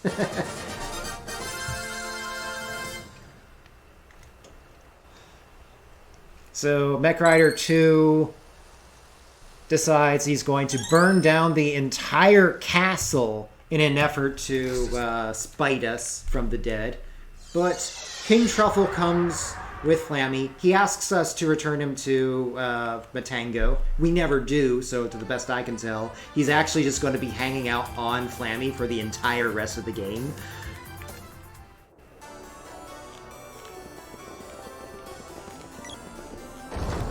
And I will take a short detour here to upgrade the sword. This feels a little inefficient, but Blue Spike is such a jerk that I really need to make sure I have all the firepower I can bring to bear against him. At this point, since we have a method of flight, we can now go through the rest of the game in kind of whichever order we choose. I'm going to pick up a Lazuri Vambrace here. Which will give the sprite +5 to his magic stat, so that's really quite nice. That'll let him do a lot more damage than he otherwise would. I am going to handle the Gold Tower first. The other main dungeon I could do at this point would be the Palace of Darkness. However, I want to get Luna, which requires Lumina. Yes, that is unnecessarily confusing. But I need to get Lumina so that I can collect Luna, which has some incredible magic I want to practice for the girl as soon as I can. So that's why I'm rushing up this way first, rather than doing what could, in a pure magic standpoint, make more sense, and go to the Palace of Darkness first. I'm afraid I may have landed on the Cannon Travel Center. I did! Ugh. This was actually a thing that could happen in the original. There's more instances of this sort of thing working in the remake, but you can land on different sections of a town.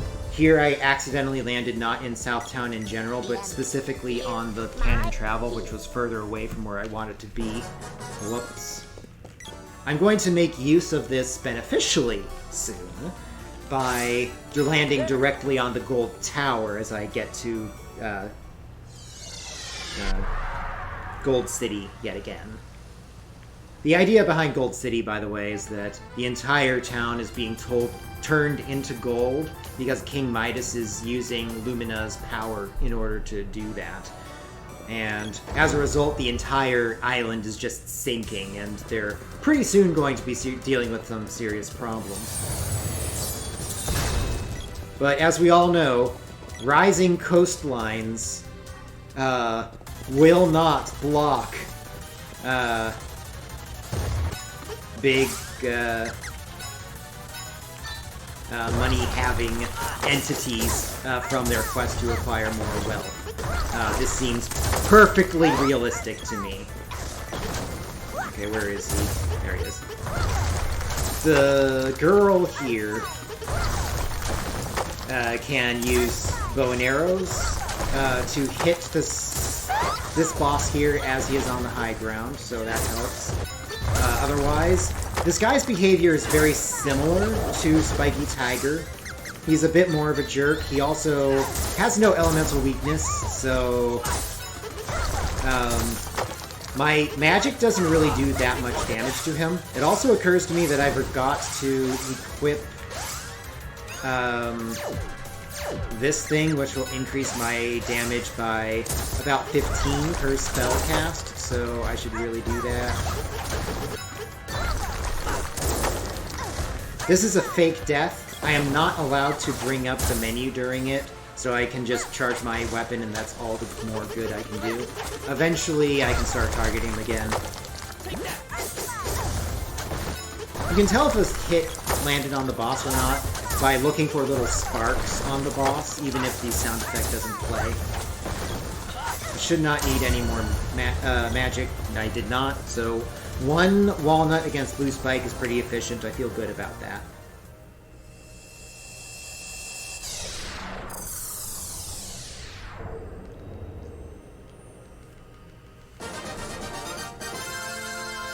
Alas, we cannot just grab stuff from Gold City and use it as money elsewhere.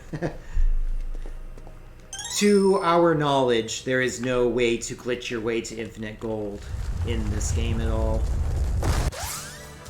I'm going to go ahead and use... Whoops! Wrong...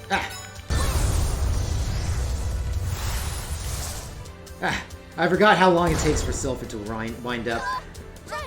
Well, I guess we're not doing that then. Oh well. I wanted to have Thunder Saber to do a little bit more damage to this boss here, but that's not going to occur. If you stand perfectly still as this boss approaches you, you take no damage. If you move in either direction, your entire party just instantly dies. It's pretty silly.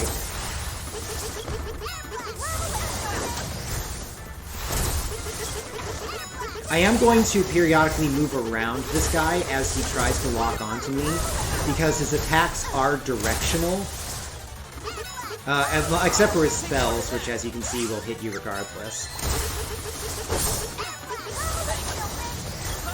But if I just periodically move around, and especially if I just keep myself surrounding him so he doesn't hit more than one character incidentally, this will make this much less dangerous of a fight than it could have been. Unfortunately, I just got picked up. I don't really have any control over that one. This, I will need to restore MP there. I will also need... Oh, I'm out of that. Let's try Cure Water.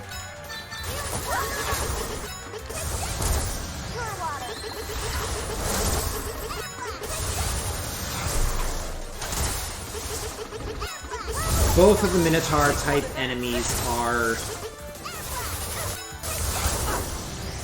weak against Sylphid and strong against Gnome. So that's why I have to use Sylphid against them, because anything that is weak to Sylphid is also strong against Gnome. At this point, I should not require the boy anymore. Unfortunately, the fight has been slow because the boy was prevented from attacking for such a long period of time due to the power bomb. And yes, there are actually 2 phases in that fight. Once he pulls out his claws, his moveset changes a bit. Beforehand, he's more likely to do wrestling moves. Afterward, he's more likely to swipe and charge with them.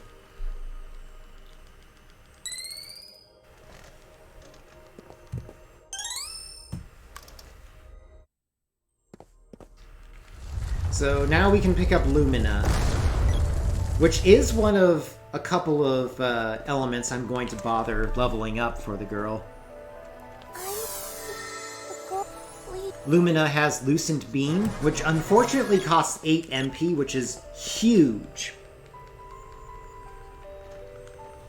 But it is the weakness of a couple of enemies that are otherwise hard to take down, so I am going to get some levels on that eventually for that purpose. Also, it has Lucid Barrier, which is an excellent spell. Lucid Barrier gives you a shield. As long as there is at least 1 HP left in that shield, and the amount of the shield varies as you get levels in the spell, and etc. But as long as you have at least 1 HP in that shield, any physical attack that comes your way is negated. So you can use that to keep yourself much safer in a lot of regions that would otherwise be very dangerous. So I'm going to go ahead and start practicing that right the heck now. Lucid barrier. Welcome. Careful. Sit. So this is Karen. He looks like a Robin Foot. In the SNES version, he actually was a Robin Foot, just with his AI turned off. And you could kill him with magic or steal his MP after you got MP Absorb. And I actually did that in my speedruns of that game. It just was actually pretty handy. Alright, so the girl here needs to use Lucent Beam here. Lucid beam.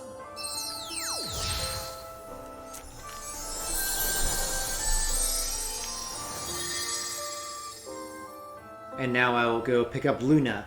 Luna is even better than Lumina for the girl. Luna gives you Moon Energy and Lunar Boost. Lunar Boost is a timed buff. Remember about timed buffs? We're going to get back to that later. It is a timed buff that increases the attack of whoever uses it. That's really good. So we will set that up later. We won't worry about it just yet. Another amazing thing about Luna is this spell right here. Moon energy. I hope you like that voice line you just heard, because you're going to hear it a lot. Help us, Luna. Moon energy. Help us, Luna. Moon energy. Moon Energy gives you an automatic critical hit for every level that you have in that spell +1. By the end of the game, I'm going to be doing 7 automatic critical hits in a row. Because I already have Speed Up active, these critical hits are going to be for full damage, even if I have only just a tiny amount of stamina. I can just flail my sword, not waiting for the stamina to charge up at all. Just constantly flail the sword for full critical hit damage. That is amazing. And I need to be able to do that as much as possible, as soon as possible. And you will hear me practicing this magic a lot in order to enable that. At max level, it would be +9, I believe, yes. If you got the special animation, which I've not actually seen happen in the remake. I'm not sure if level 8 spells per se exist in the remake or not. I never tested that because it doesn't matter for a speedrun. In a speedrun, you of course are never going to go that high up in spell levels.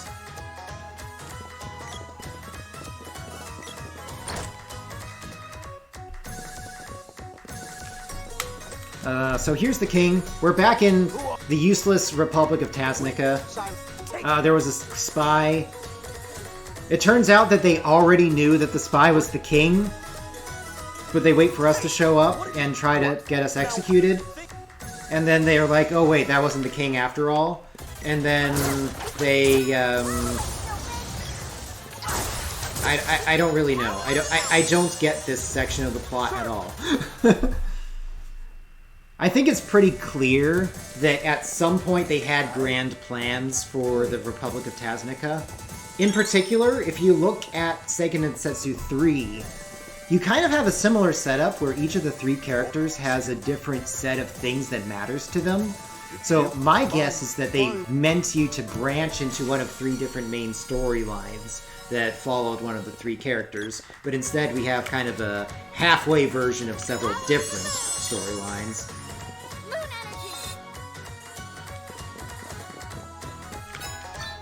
Whoops. Ah, I didn't quite make it. I'm almost always going to try to get my spellcasts that hit a character that is going through a room transition to hit as the room transition is happening. This usually does work just fine. The one case where it does not work is if the next room has an instant plot event that blocks that spell from going through once you arrive in the next room. Because that is technically how it works. I'm seeing some relevant text in chat, so I'll go ahead and explain. Whenever your weapons are not out, you get only half of the usual magic experience for the girl. So it is more worth it to practice when your weapons are out. One point in time when you can have your weapons out, and yet you can easily restore your MP, is in the Wind Palace. So that is the traditional place to level up the girl's magic as a result. Welcome. What? Alright, so I need this. I'm very concerned with my gold right now. Because I need to resupply at Neko coming up. And Neko charges double for everything, so... Ugh. I'm gonna have to think about this one. I may actually go back to Mandala to do some shopping before moving onward.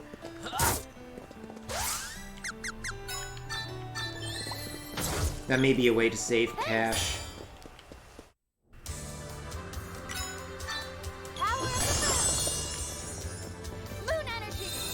I will take some time out to kill these Dark Knights and check if they drop a chest, because if they do, those chests will have one of, if they aren't trapped at least, they will have one of 2 absolutely spectacular things. I need to deal with the sprite there. I will need his weapon soon.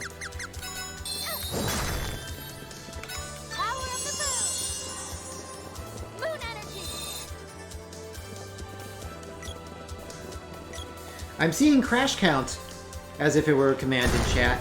0. The current patch for the Secret of Mana remake is extremely stable. It has never crashed for me.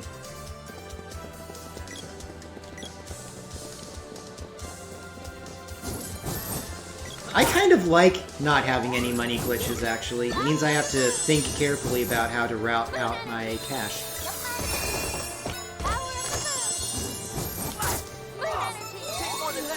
Well, Sprite's dead. I can revive him, no problem. Let's go ahead and do that.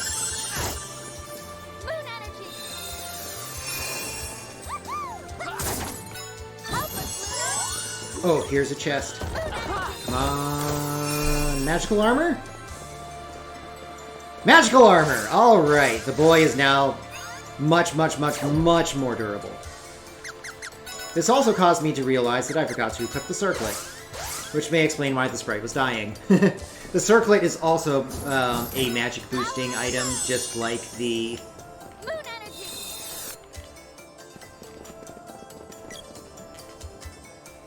Lazuri Lazuri armlet? Whatever, the Lazuri thingy that I equipped before.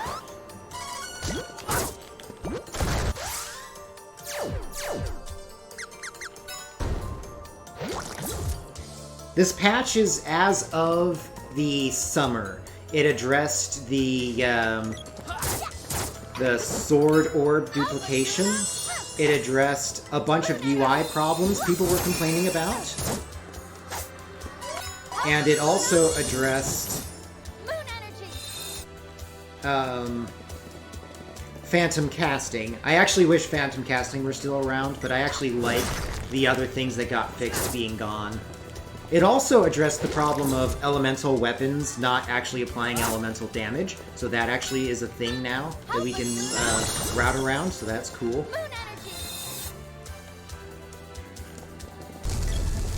It also fixed racial damage. Same deal there. That's now a strategy that did not exist in any capacity before.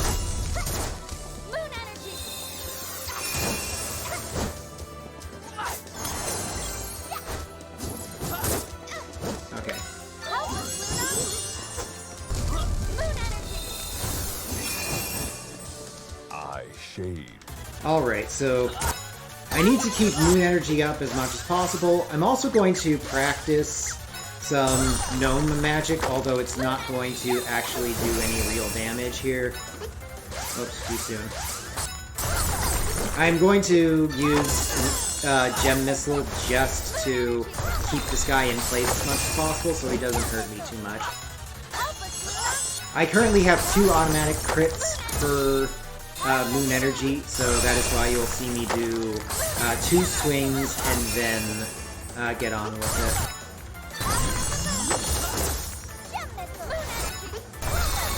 I'm afraid the sprite may be dead now. Nope, looks like he somehow dodged that. Lime Slime here will get progressively smaller. Whoops, I targeted the wrong thing there. I do want the sprite to get experience for this. Lime Slime will get progressively smaller as he takes damage. The Dread Slime we will meet later is the exact opposite. If I did not have the magical armor, that attack actually would have killed the boy. I forgot to switch the girl back to the bow. That could have sped up that fight a little bit. Oh well.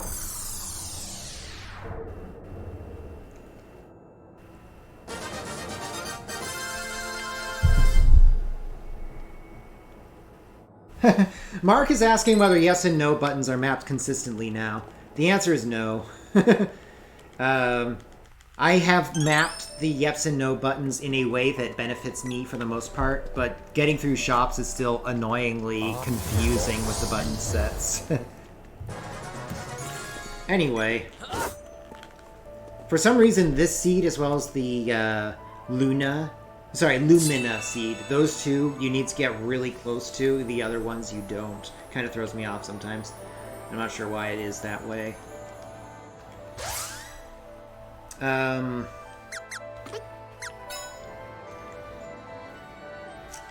Okay, so here's what we're going to do. We are going to shop at Neko as normal.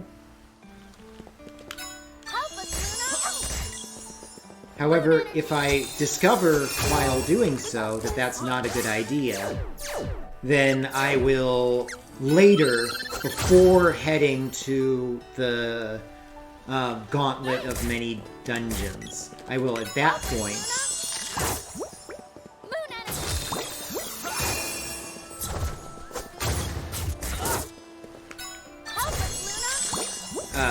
go to a more cost-efficient way to shop. Neko here charges double for everything, so if I need to resupply my walnuts here, it's much more expensive. And I'm a little worried that I've been burning through a lot more of my healing resources than normal in this marathon run, because, quite frankly, that shouldn't surprise anyone.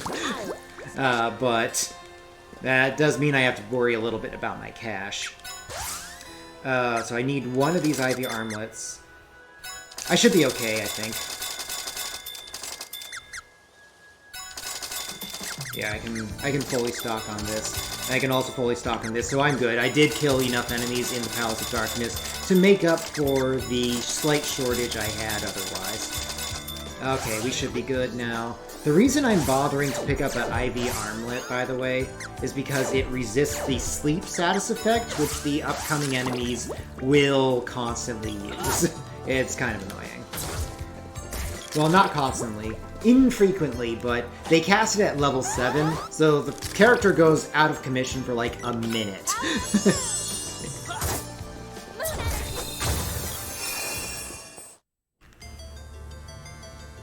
Does it count as a commentator's curse if the commentator is the player?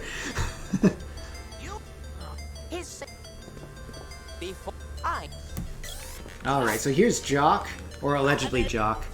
Jock is actually the bird, but he manufactures this illusion that literally says gobbledygook. He says the word gobbledygook. So that's a thing. So yeah, here's that. Oh hey, that shapeshifter just changed into a mimic. It's the only time in this you'll ever see a mimic. The enemies here are total jerks. They're also really hard to kill. Their defense power is out of this world. Most of them cast walls, so you can't even use magic, really. So yeah, this is not pleasant to try to farm anything, so we're not going to. Instead, we're just going to try to plow through. At the end of this area, we want to die. But not prior to the end. Just at the end, we want to die. This area strikes me kind of like the Paladin trial in Final Fantasy IV. That's the kind of vibe I get from it. And the shadows that you fight can either be killed outright, or you can also instead just let the corresponding character die, and that'll cause the shadow that corresponded to that character to die. I need to change off this axe, or else I'll get an axe level up, which, as I've discussed before, is bad. So, swap off of the axe. I also need to do one other thing. I need to cast Lunar Boost on the boy.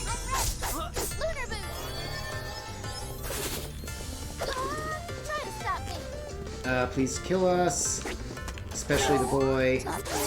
I want a time limit for the boy. I need to kill him before that Lunar Boost wears off. As long as I do that. Thanks. Please attack me. Please attack me. Are you gonna be like that zombie? Don't be like that zombie. Kill me. Do something.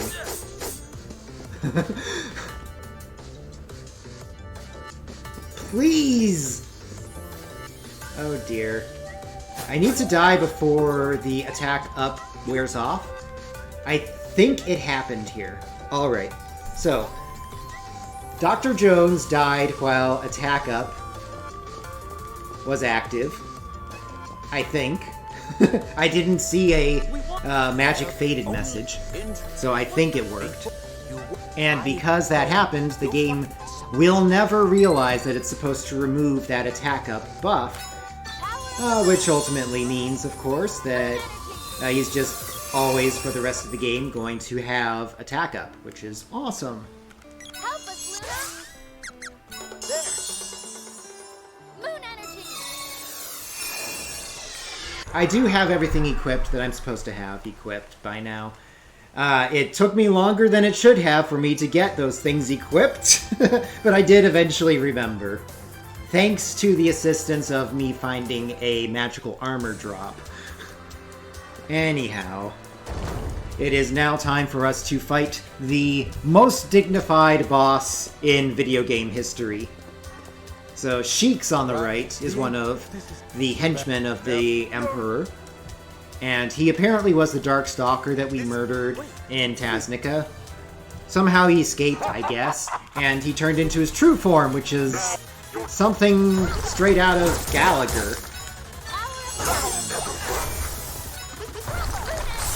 This guy will eventually cast Wall on himself. Looks like he's actually doing that right now, so I will have to... nope!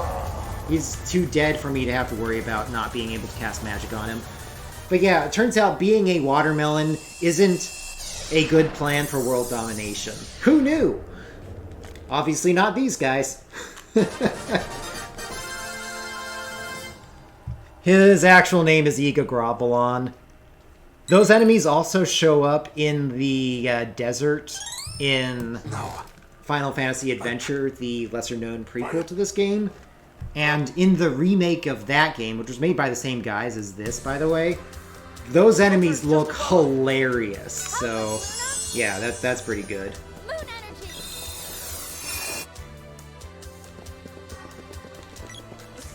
So here's the final Mana Seed. However, the Empire, somehow in the moments while we were fighting Watermelon, and not at any other time, unsealed all 8 of the Mana Seeds, including this one here. Which means that the Mana Fortress is now going to rise, and that they will soon have the power to use the Mana Fortress to dominate the world and probably destroy it in the process. Because cartoon bad guys have a tendency to not quite understand the difference between world destruction and world domination.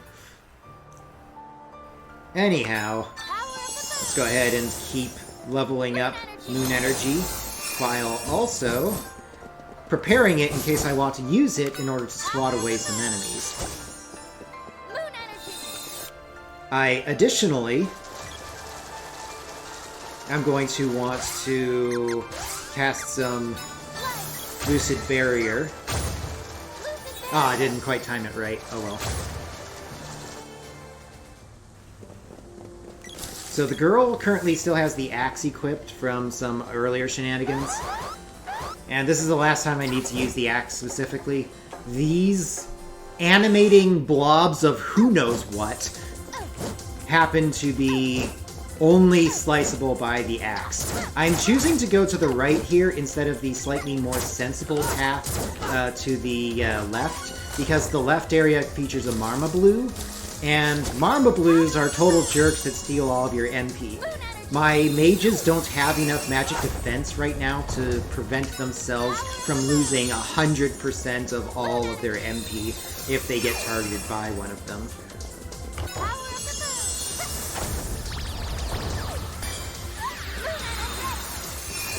As you can see here. So I do need to prepare myself a little bit for the upcoming fight.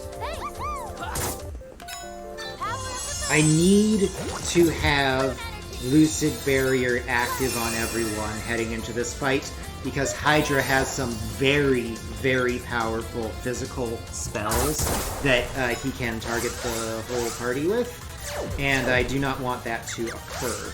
So, whoops, wrong element. I want this one.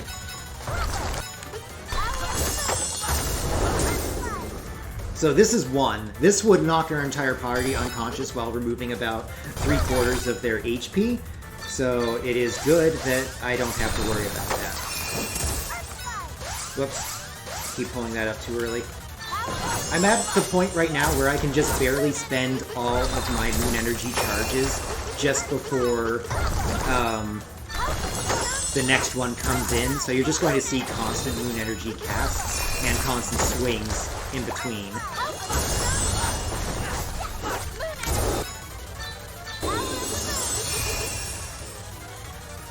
Hydra is actually very bad at casting magic, even though he's very good at doing physical attacks.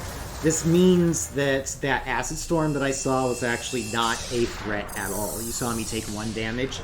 If you die while Acid Storm is active, you will suffer minus 25% defense for the entire rest of the game, due to the same glitch that we've been dealing with for quite some time now.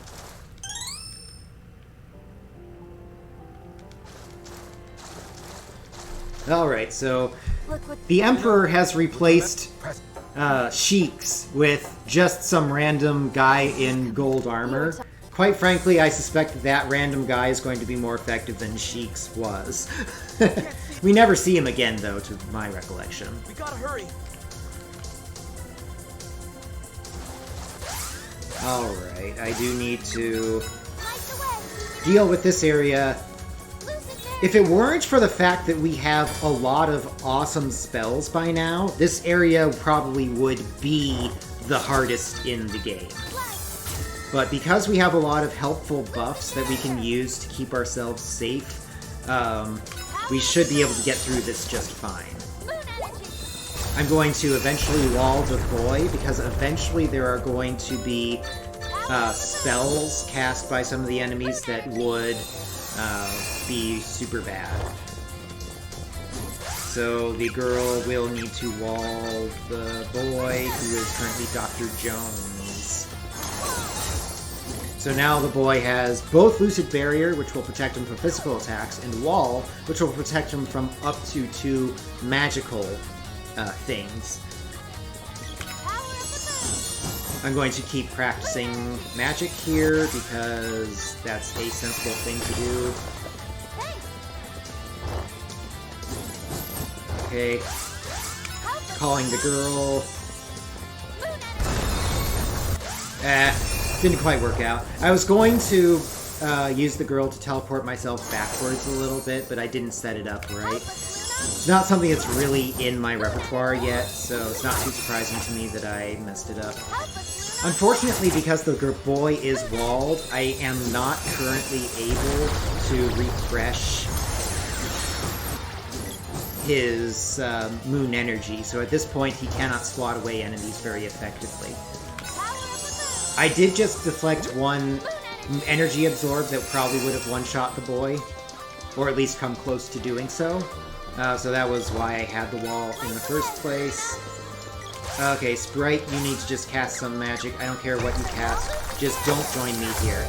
If your allies try to help you here, they will incidentally press all these buttons, and it messes up the puzzle. You have to push those buttons in a specific order, is the deal.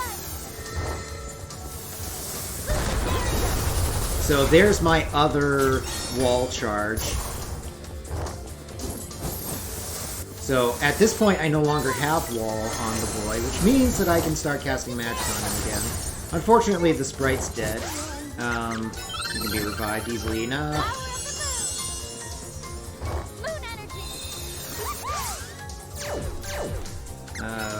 The girl needs to keep generating more and more magic.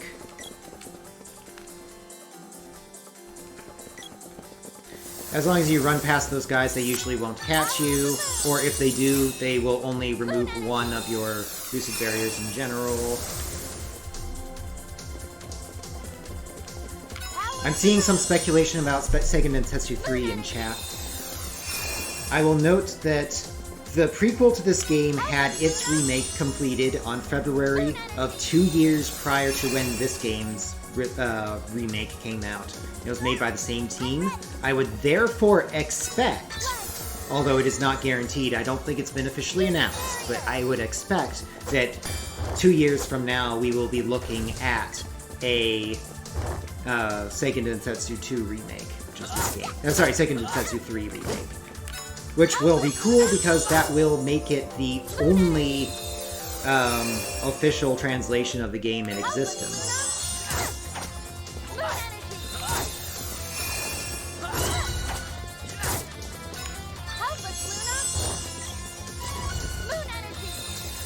Alright, so at this point I should be ready for Kilroy.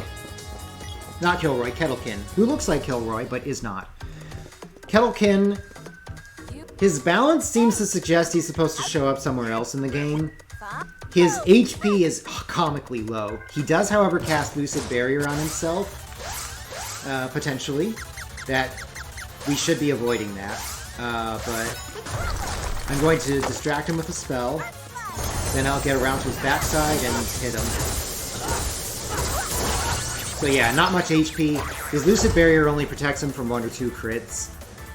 And you have to hit him from the back. His front side is immune to physical strikes.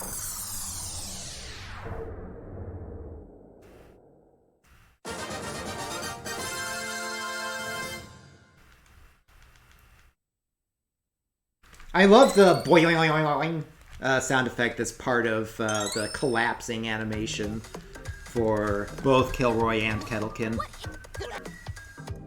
They also restored the chainsaw here. Kettlekin in the original did have a chainsaw in his sprite data, but it was never used in the original. Either that or it was censored. I'm actually not sure which it is for that one.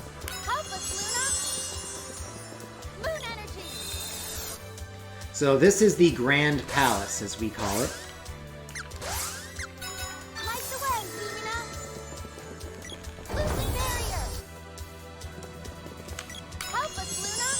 the Grand Palace is a bit of a gauntlet of all of the elements. So we need to trigger a crystal orb corresponding to each of the 8 elements we found so far.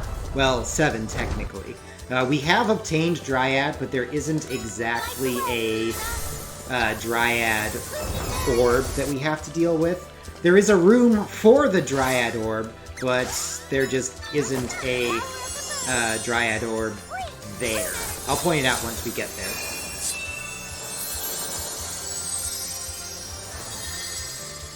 So at this point, I have done a detour to go to the basement to hit a couple orbs before I could proceed. And now I need to deal with a couple gremlins. The gremlins look like imps, and just like the imps, they are very annoying.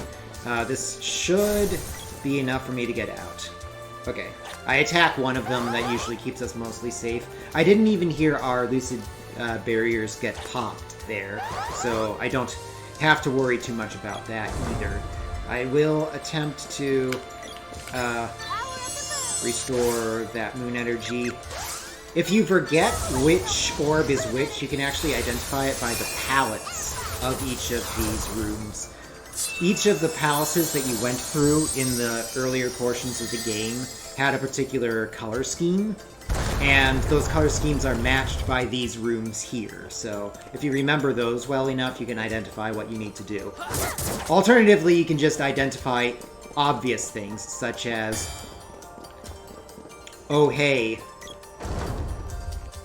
this room right here is red, so it's probably Salamando's room, right? That just makes sense.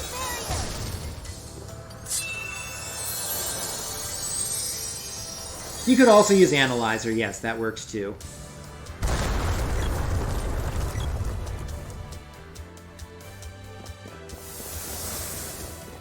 I will attack this guy so he doesn't hurt us as we go through.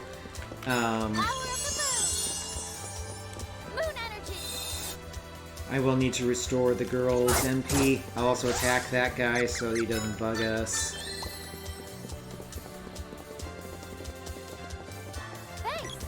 The girl needs to have MP right here because I need her Lucid Beam, which I will access this way, using the hotkey that I had for a different spell within the same element.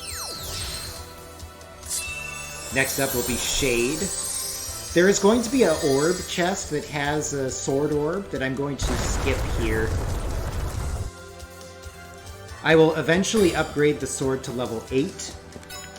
However, I do not need the level 7 orb in order to do so, because the mana tree will automatically just send us straight to level 8 whenever she does her thing. And yes, the mana tree is female. We'll learn that later.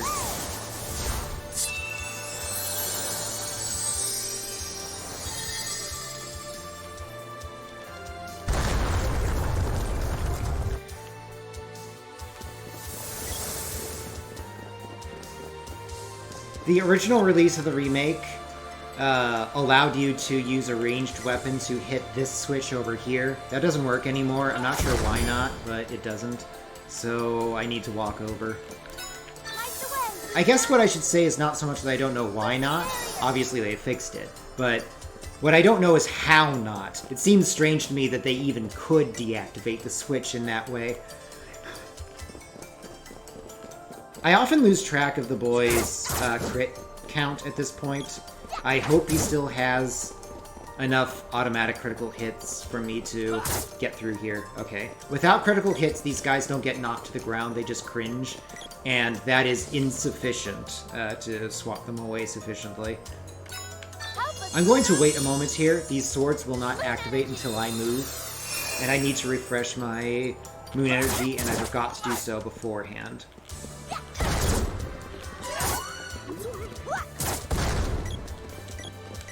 I need the Sprite to carry us over here. Yes, they are Heckhounds. I think that's great. I greatly appreciate that they kept that translation in. It's kind of like the Spoony Bard from Final Fantasy IV, where it's so silly.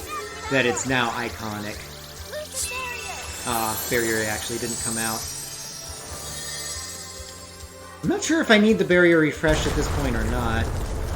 I'm going to assume I don't, and possibly reap the penalties. Nope, I'm fine. Sometimes those turtles will immediately swipe rather than delaying and then swiping like you saw there. So, if that happens, they will catch you.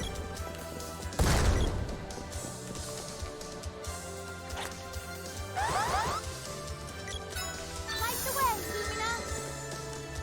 Lucid barrier. Help us, Luna. Moon energy. I shouldn't need any more buffs than this. I may regret my assertion of this, but I should be fine. This fight has burned me a couple times. This guy does not have that much HP, but if you let him start acting, bad things happen. This is Snapdragon.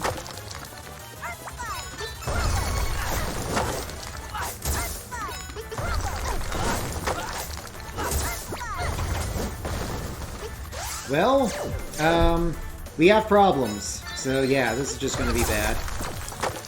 Lucid Barrier will at least protect the boy, but I do need to refresh Moon Energy on him to proceed. There we go. Oh! That's the problem! The girl's supposed to have the bow on, which is way more powerful right now, like by 25 points. Plus, she can attack with it more easily.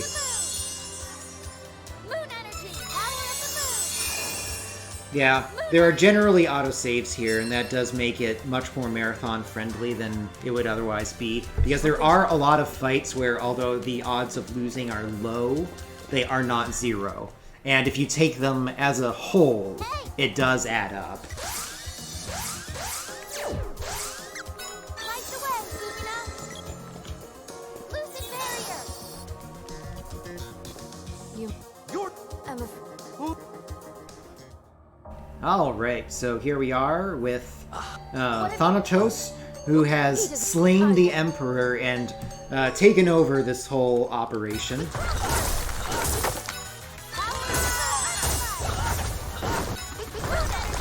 This is Hexus. Hexus just changed color, which is actually somewhat dangerous because it means she'll start casting actual magic. And actual magic will get through the lucid barriers that I set up to protect myself going into this battle. As you can see, the sprite wound up dying as a result. If that had hit the boy, that would have been much more of a problem, but it turns out we were okay anyway. So, Hexus, in her default form, has a physical spell called Pygmus Glare, which will be blocked by Lucid Barrier. She also has Dispel Magic, which seems not to do anything productive at all except for remove wall, which it only does partially, so it's really not that great of a spell. It will also reset your stamina, so that's a thing, I guess. I do need to make sure I'm optimally prepared for this fight before I enter it, or else bad stuff can happen. So, this is not Geshtar, but instead a living machine that was created by Thanatos. We're also located very close to where the second to last boss fight occurs. However, we can't quite get there just yet. It is important that I keep this guy running back and forth across the stage, because if he does not, he will eventually cast a wall, at which point I can no longer really prevent him from doing stuff. And once he is walled up, he will subsequently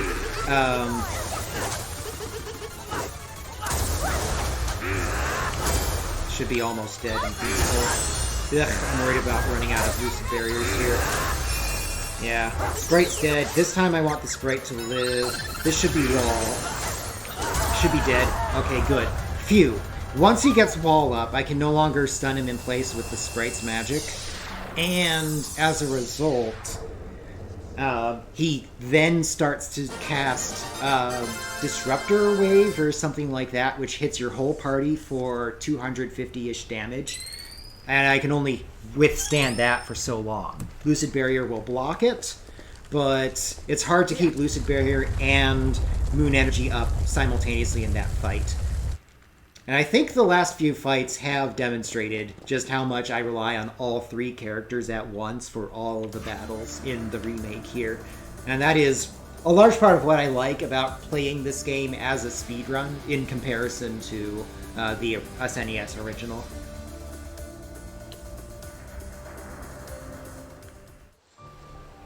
So I'm going to, before heading to the Pure Lands, which is a substantial difficulty spike upward, I am first going to prepare myself a little bit by doing stuff like Lucid Barrier.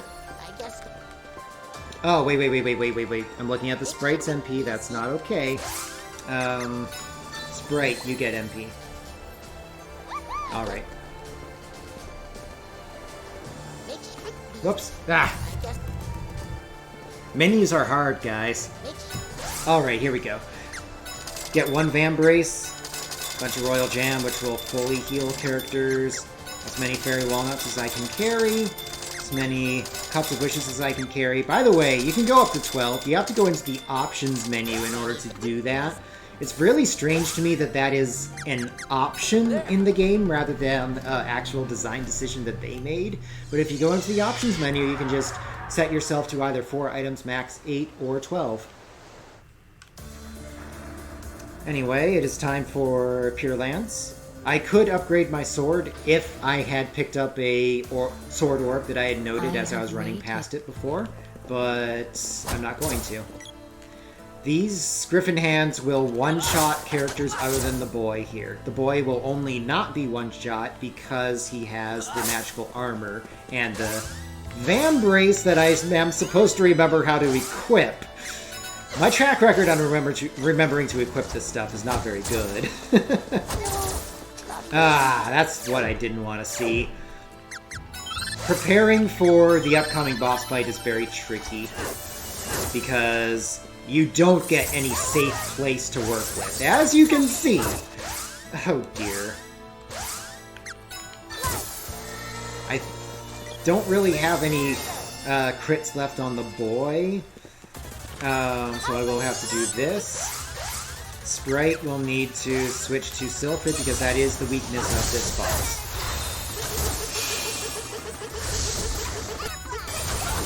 I will need to refresh the Lucid Barrier. If you ever run out of Lucid Barrier in this fight, things go wrong really quick. This guy is really strong. In the original, this guy is my vote for the hardest boss in the game. He's not far off from it in this version either.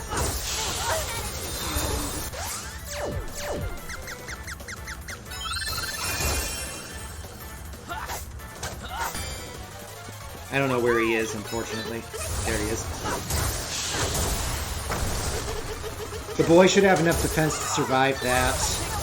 Everyone else will get one shot by this guy. Okay, we survived.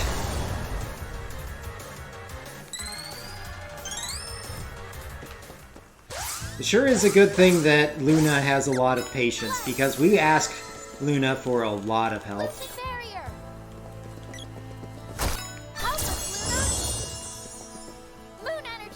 Another thing that was improved in the latest release of this game, by the way, is that they fixed a glitch where, as Lucid Barrier had its last bit of its shield removed, that sound effect was not occurring.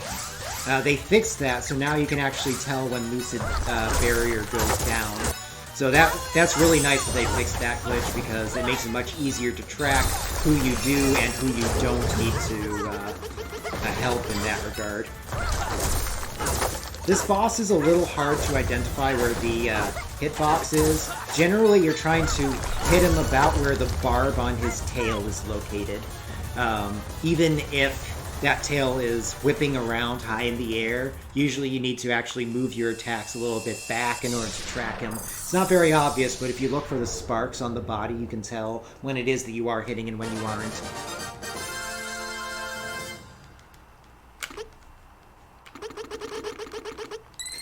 If you try to hit a hotkey whenever you can't, that sound effect happens, even during plot events. So I will refresh Lucid Barrier before moving on. I'm also leveling up Lumina, as you can see. I just got a new level as I do this. Moon energy. Help us, Luna. Moon energy.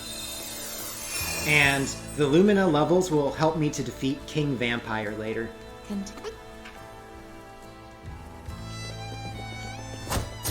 I think the sprite's shield is currently off. I will go ahead and address that right now. Otherwise, he almost always dies here. There's just too many enemies that are potentially problematic here. This is Axe Beak, a lot like Spring Beak, except generally less frightening because we have so many more tools to work with at this time. He also does not have a shield in the front of his face like the previous edition of this boss did, so I don't have to wrap around to his backside or anything. I can just swing my sword and he dies. I'd like to remind everyone that the reason that what I'm doing works is that not only do I have automatic critical hits from Moon Energy, I also have infinite duration speed up on the boy. That makes sure that all of my damage rolls are maximum, even though my stamina is nearly zero as I am swinging the sword for most of the attacks. So anyway, let's go ahead and proceed. We'll have to chop through here a little bit. The boy needs to refresh his crits. I don't think that actually happened. I'll have to try again.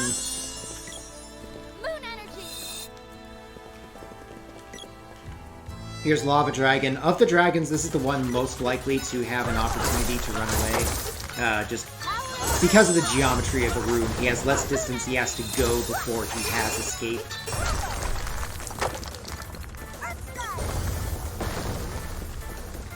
And as noted, he has run away. Unlike the original, the dragons will always return after a certain amount of time. In the original, if they wanted to just not go to you again ever, they could. It was really quite annoying.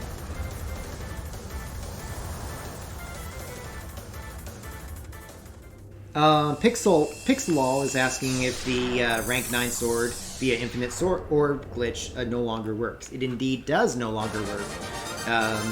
Specifically, the party is required to gather as it opens an orb chest. The underlying glitch still works, and in fact you saw me, or you could see me if you watch the VOD, make use of the same glitch in the Imperial Palace in order to duplicate a money chest, but the orbs cannot be duplicated in that way. My interpretation is that what they were worried about was not so much whether you could play the game easier or harder, but instead whether you could achieve the achievements of the game, one of which is getting all the max levels on all the orbs, on all of your weapons, which involves farming stuff in the Mana Fortress. They were worried about making sure that you couldn't achieve those while cheating via glitches. So that's my interpretation as to why they patched what they did and not any more than what they did. So this here is the Thunder Gigas. I will start charging up my weapon. This guy is weak against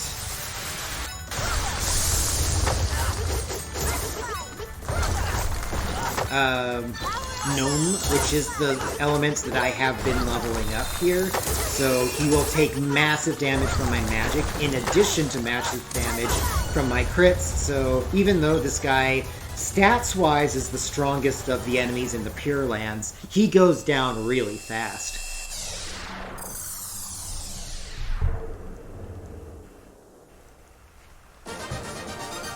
The next boss is also weak against Gnome, so he will meet a similar fate.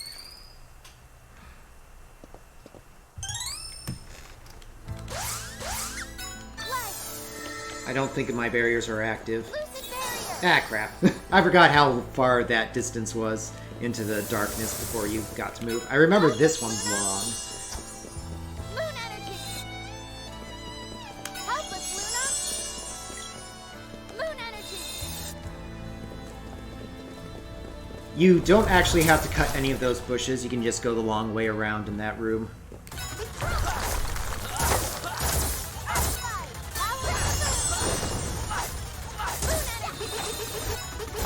I should not need any more moon energies than this one. And I am hitting, I can see the sparks at the top of the screen. So we are good. We have defeated all of the bosses of the Pure Lands. Thanks to extensive use of Lucid Barrier, I was able to avoid getting too murdered, except for the first section right with Dragon Work. And yeah, we're ready for the Mana Fortress now, mostly. I will do one brief resupply trip, mainly just to upgrade the sword. While I'm at it, it is about time for me to start practicing Dryad magic. I need Dryad level 1, or else the fight against...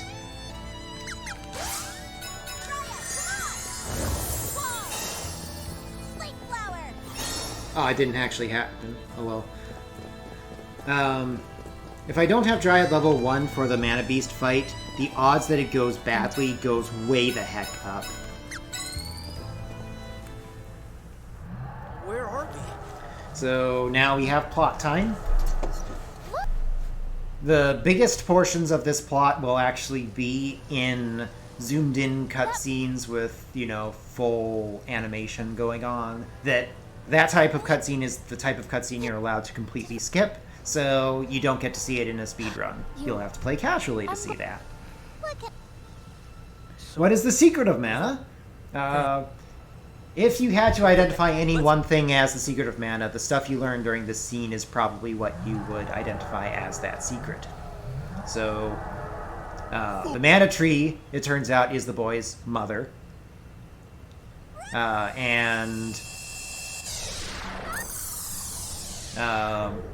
It was the last mana tree, as far as we knew. And so now the world is doomed, is the long and short of it. However, she does give us the ability to power up our sword to the maximum level. She also brings our total mana power up to 8. So we can now make progress towards level 8 on all of our spells. And I just messed up that menu pretty badly. Whoops.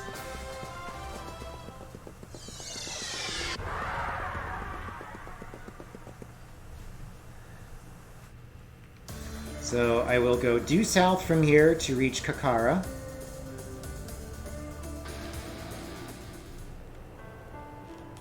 For marathon safety, I'll go ahead and restock my Cups of Wishes. I don't think I used any walnuts. I did not. Anything else? I most likely don't need those cups either, but hey, better to be safe than sorry for a marathon. And I will also upgrade the sword I've been waiting. up to its maximum level. If things go wrong in the Mana Beast fight, this stronger sword will make things slightly better during the first cycle at least. After that, even that difference doesn't really help much. Okay, so now it's time for the Mana Fortress. This is the final dungeon of the game.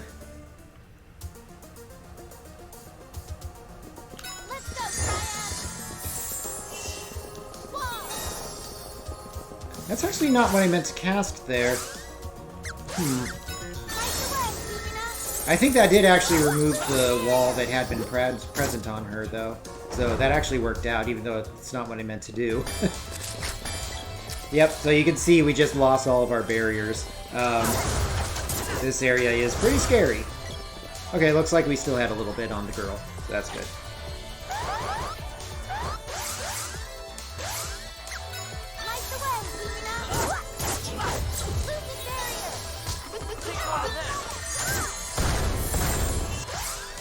Let's see.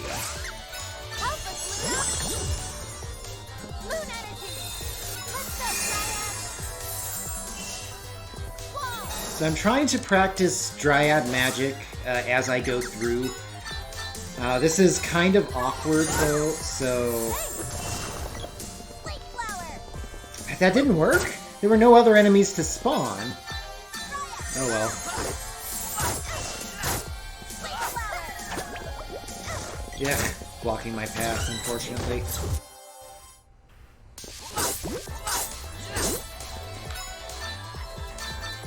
go, Triad. That's right, that blocks that magic from continuing.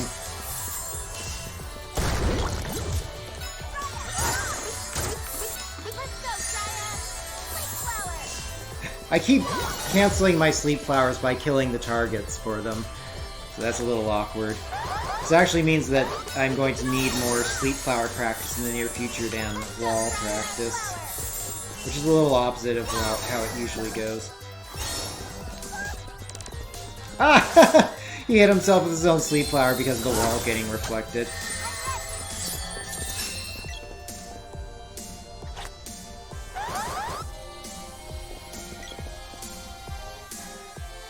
So, in the remake, they severely compartmentalized the Mana Fortress. My theory on why this was done is that they were probably scared that the Vita, which is one of the consoles that this is for, would not be able to handle it otherwise.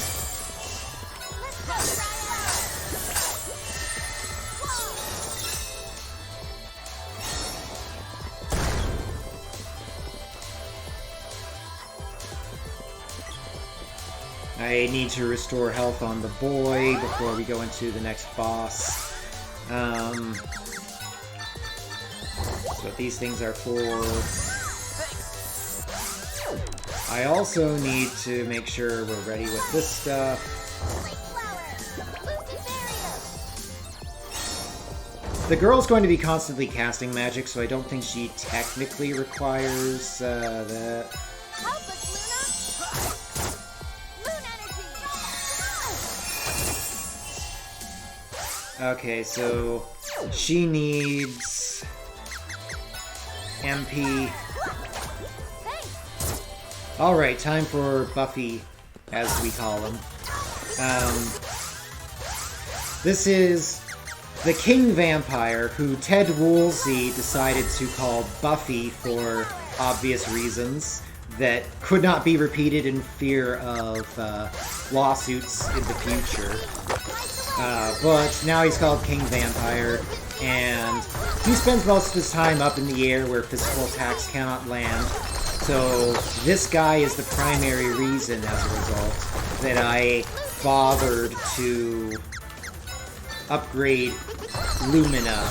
Not just because incidentally, but also for the purpose of practice. Also, the bow and arrows that the girl has on right now happens to be a set that buffs her magic power by a little bit.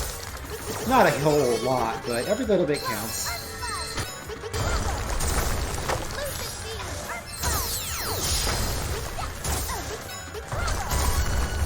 Okay, I thought I probably didn't need another walnut, and I was right. That was pretty typical. I have had faster Buffy fights. Essentially, it comes down to whether he chooses to come down to the ground and get stunned at any time when I'm casting magic. If he does, then I get to lay into him with a full set of charged sword attacks, and that really adds up.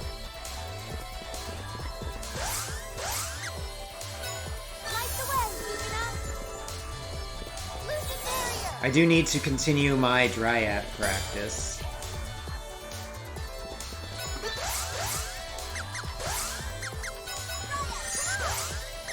I also need to make sure not to overshoot on my Dryad practice. I have occasionally just accidentally cast way more spells than are required. I need to get up to level 1. This will increase the duration of the mana magic spell by 50%, which is a very big deal.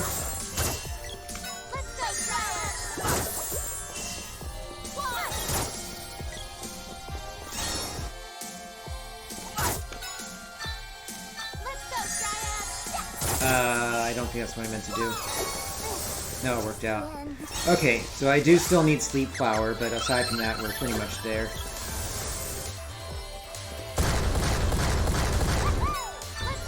Whoops, that's not what I want at all. I'm going to try to cancel this before that comes out. Okay, I think I blocked it. Usually the left button is tied to this spell. If that wall went through, I'm in trouble. Ah, it did. Oh dear. I now have to burn out that wall, which now lasts longer than usual. What a mistake. I probably would have been better off resetting the entire application.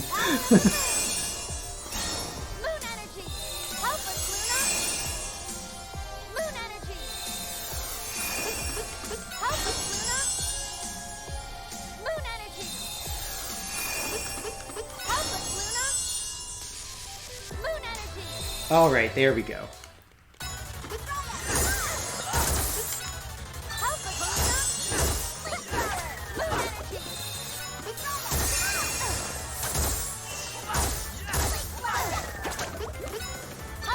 So I'm using Sleep Flower here. It doesn't actually matter what spell I cast on this guy, I'm just trying to stun him.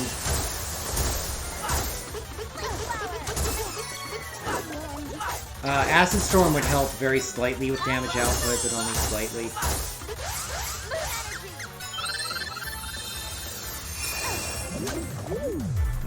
You cannot really do damage to Dread Slime with magic. You need level 3 at least in Shade magic.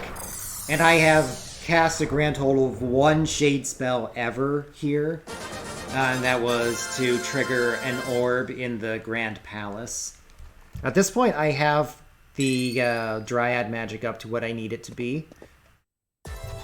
So that's good. I no longer have to worry about that nonsense.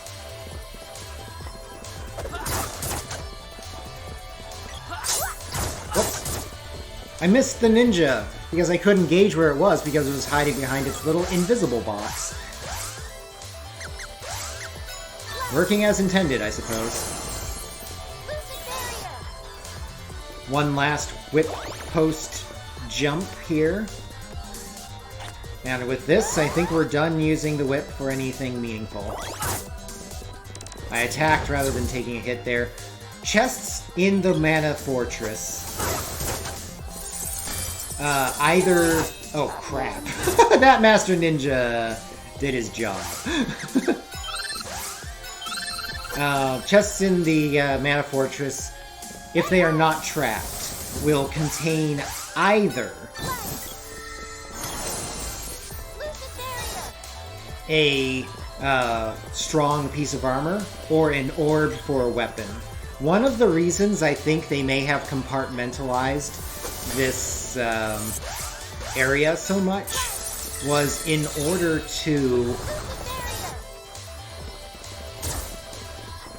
make sure that if you wanted to farm a specific enemy in order to get the orb drops from it, that you would be able to do so.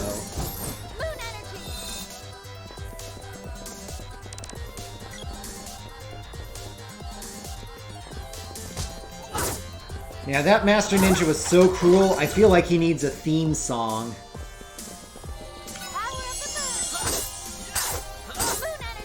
I know there's at least one Misty in the chat that got that reference.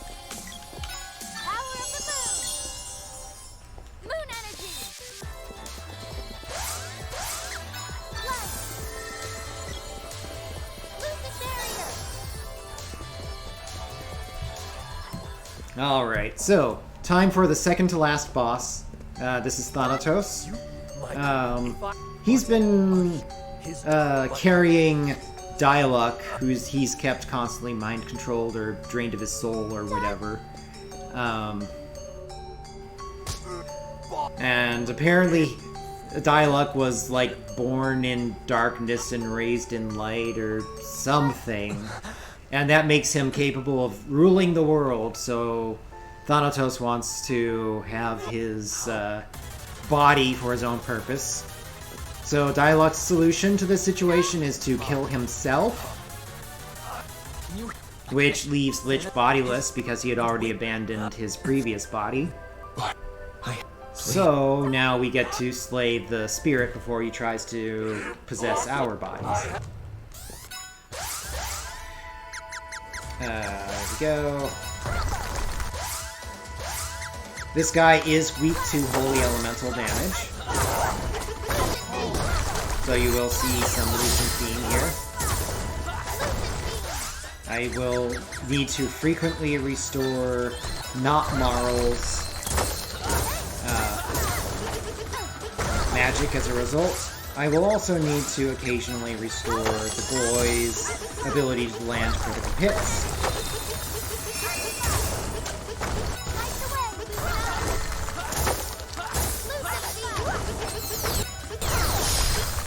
Sometimes whenever it looks like I'm sitting there doing nothing when I should be doing something, what's going on is that I'm waiting for my allies to stop using whatever spell it is that they're attempting, do whatever attack it is they're trying to do, bow or whip, because I'm not allowed to bring up their menus whenever that is happening. I think I just want to restore MP here. Unfortunately, when he's underground like this, I cannot hit him with physical attacks. It's kind of like, King Vampire being in the air. Okay, he's dead. We got it. Easy fight.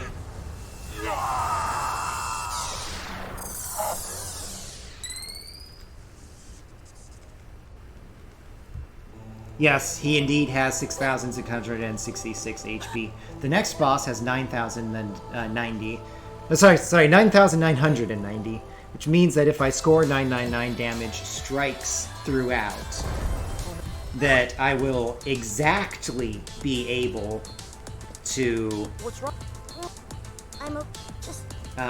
kill him in 10 hits. If that happens. I think I've set myself up properly that could be a possibility, but we'll have to see how it turns out. A lot of it depends on what the Mana Beast chooses to do.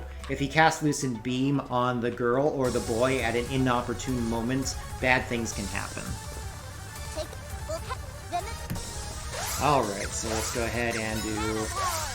My first mana magic is kind of useless, because this cutscene that happens right now, this one, aborts any other magic casts, and I need to allow the sprite to cast Acid Storm to lower the Mana Beast's defense before he sets up a wall.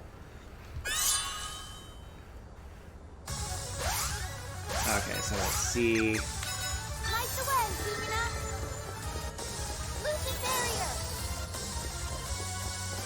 So I'm going to use the Fire Breath as a cue here.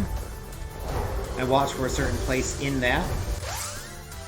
And now I will set up Lucid Barrier again. And as soon as I can here, I will now start preparing the boys' mana magic. Again, because of what I did with my weapon experience, this mana sword is abnormally powerful. Unfortunately, mana magic removes let's see, I need Dispel here. Mana magic removes moon energy if you had it set up. So I unfortunately... Oh no, that's not what I wanted. Yeah. I wanted to do this.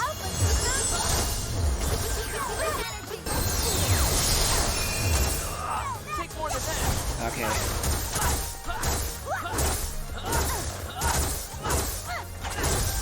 Came close, but not quite a one cycle. I should just need a little bit more damage here. 850 damage per strike is good, not the best I've ever had. It is dependent on how much weapon experience you got on the boy. And unfortunately, one aspect of that I don't really have much control over is what the sword's ending weapon level is. Because if it ended at 4.9 something, that is way the heck worse. I say that is way the heck better than if it ended at 5.0 something. Okay. Oh, I was a little late on this. This may actually be a minor problem. We will see. So I didn't get a 1 cycle. It should, in principle, be pretty quick after this. I do need to wait for this animation before I can target the boy with moon energy. I will now do that. Wait, what the? Oh no! I targeted the wrong person, and it wasn't. And it was the girl, so it means I had to delay. Apparently the boy was still suffering that animation. I didn't think he was. Okay, so as soon as this goes through, I should be able to kill the mana beast. Unless the mana beast targets me right now. Takes more than that. And now the sword ran out. Oh dear. Yeah, I don't have enough time to do this. I don't need a power. We're just waiting for the next cycle. That was lame.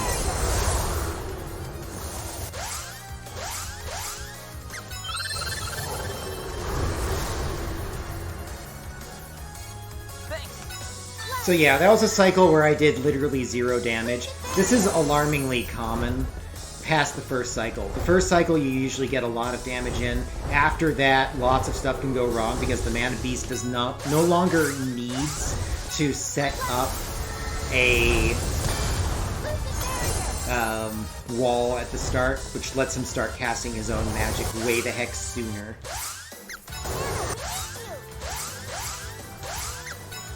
So be ready on time, by the way, High Spirits. As once the screen fades to black is the way we do it.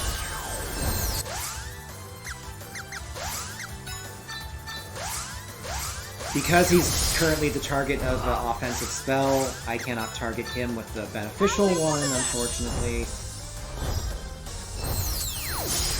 If this one-shots the girl, then even though it looks like I get moon energy here, I actually don't.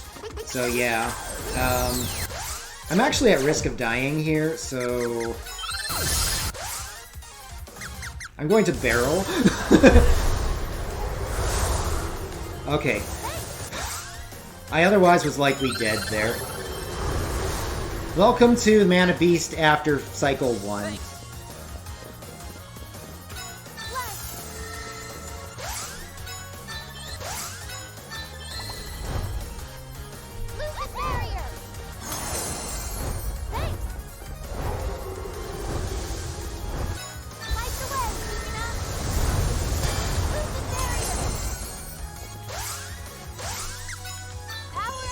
Whoops, that's the wrong spell. Okay, this one's on me.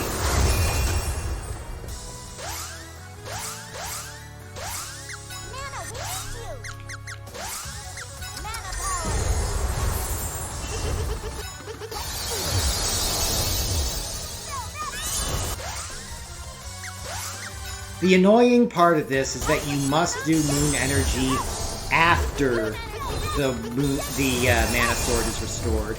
If you could do it in the opposite order, this would be so much easier. He should be dead now. Yep. All I needed was like 2 more hits for those like 3 cycles, and I wasn't able to do it until now.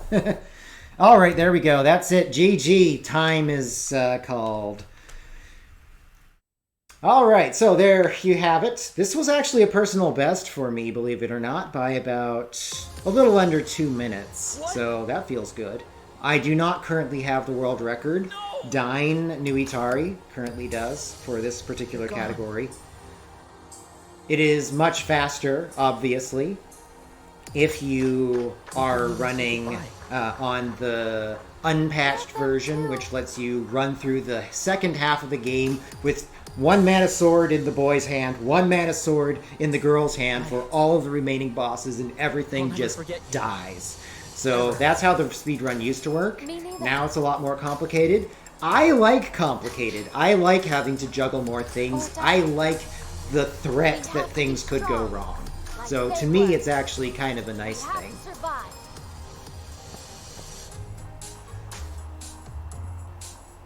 Alright, so there we have it. The credits sequence here is incredibly long, so depending on whether High Spirits would prefer to pad out our time before the next game, or whether he would prefer that we get along with it more quickly, we can end this or continue this for however long he likes.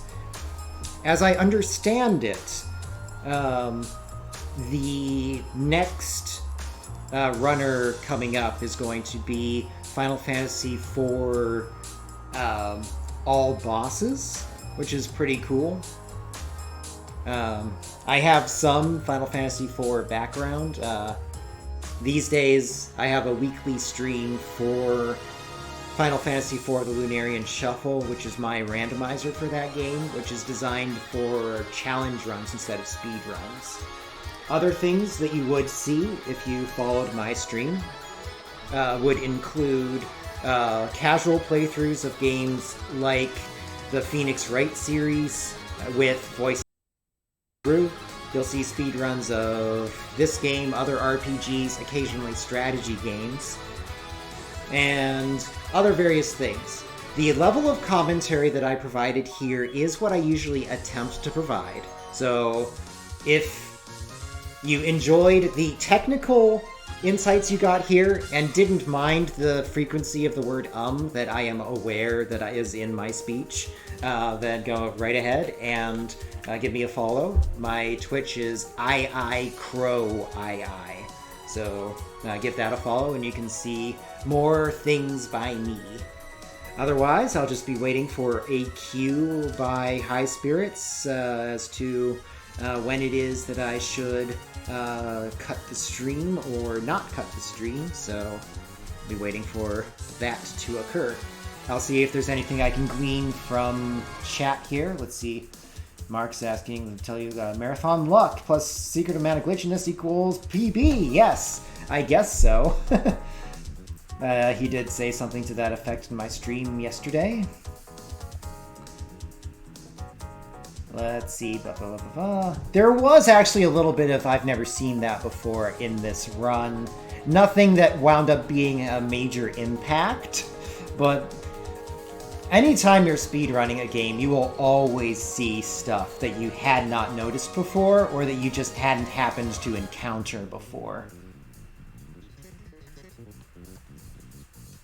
Santa is indeed saved, as is Rudolph the Red-Nosed Dachshund.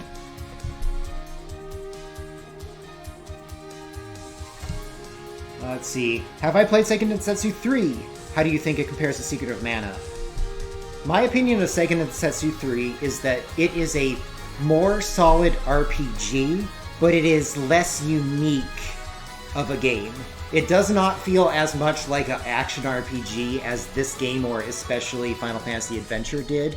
It feels much more like a straight RPG because, in general, when you swing your weapon in that game, it's always going to hit the target. There's a bit more finagling to do in this game to understand where hitboxes are, where defense boxes are, when the right time to attack is, all that stuff.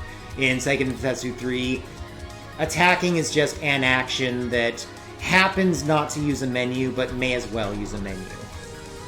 So that's my opinion on that. It is a solid game. It is a very solid RPG. I do wish that the class system was available to you before the very end of the game, because the most interesting options in the game aren't available to most players that go at a, modern sort of pace through the game until after you've already reached the final dungeon right back in the Mana Holy Land, and there's only one boss to go.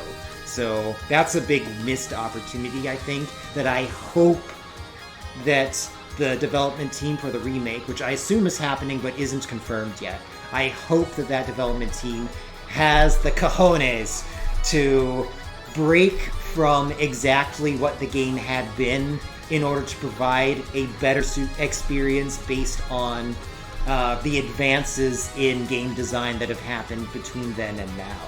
So that's my thoughts on that game.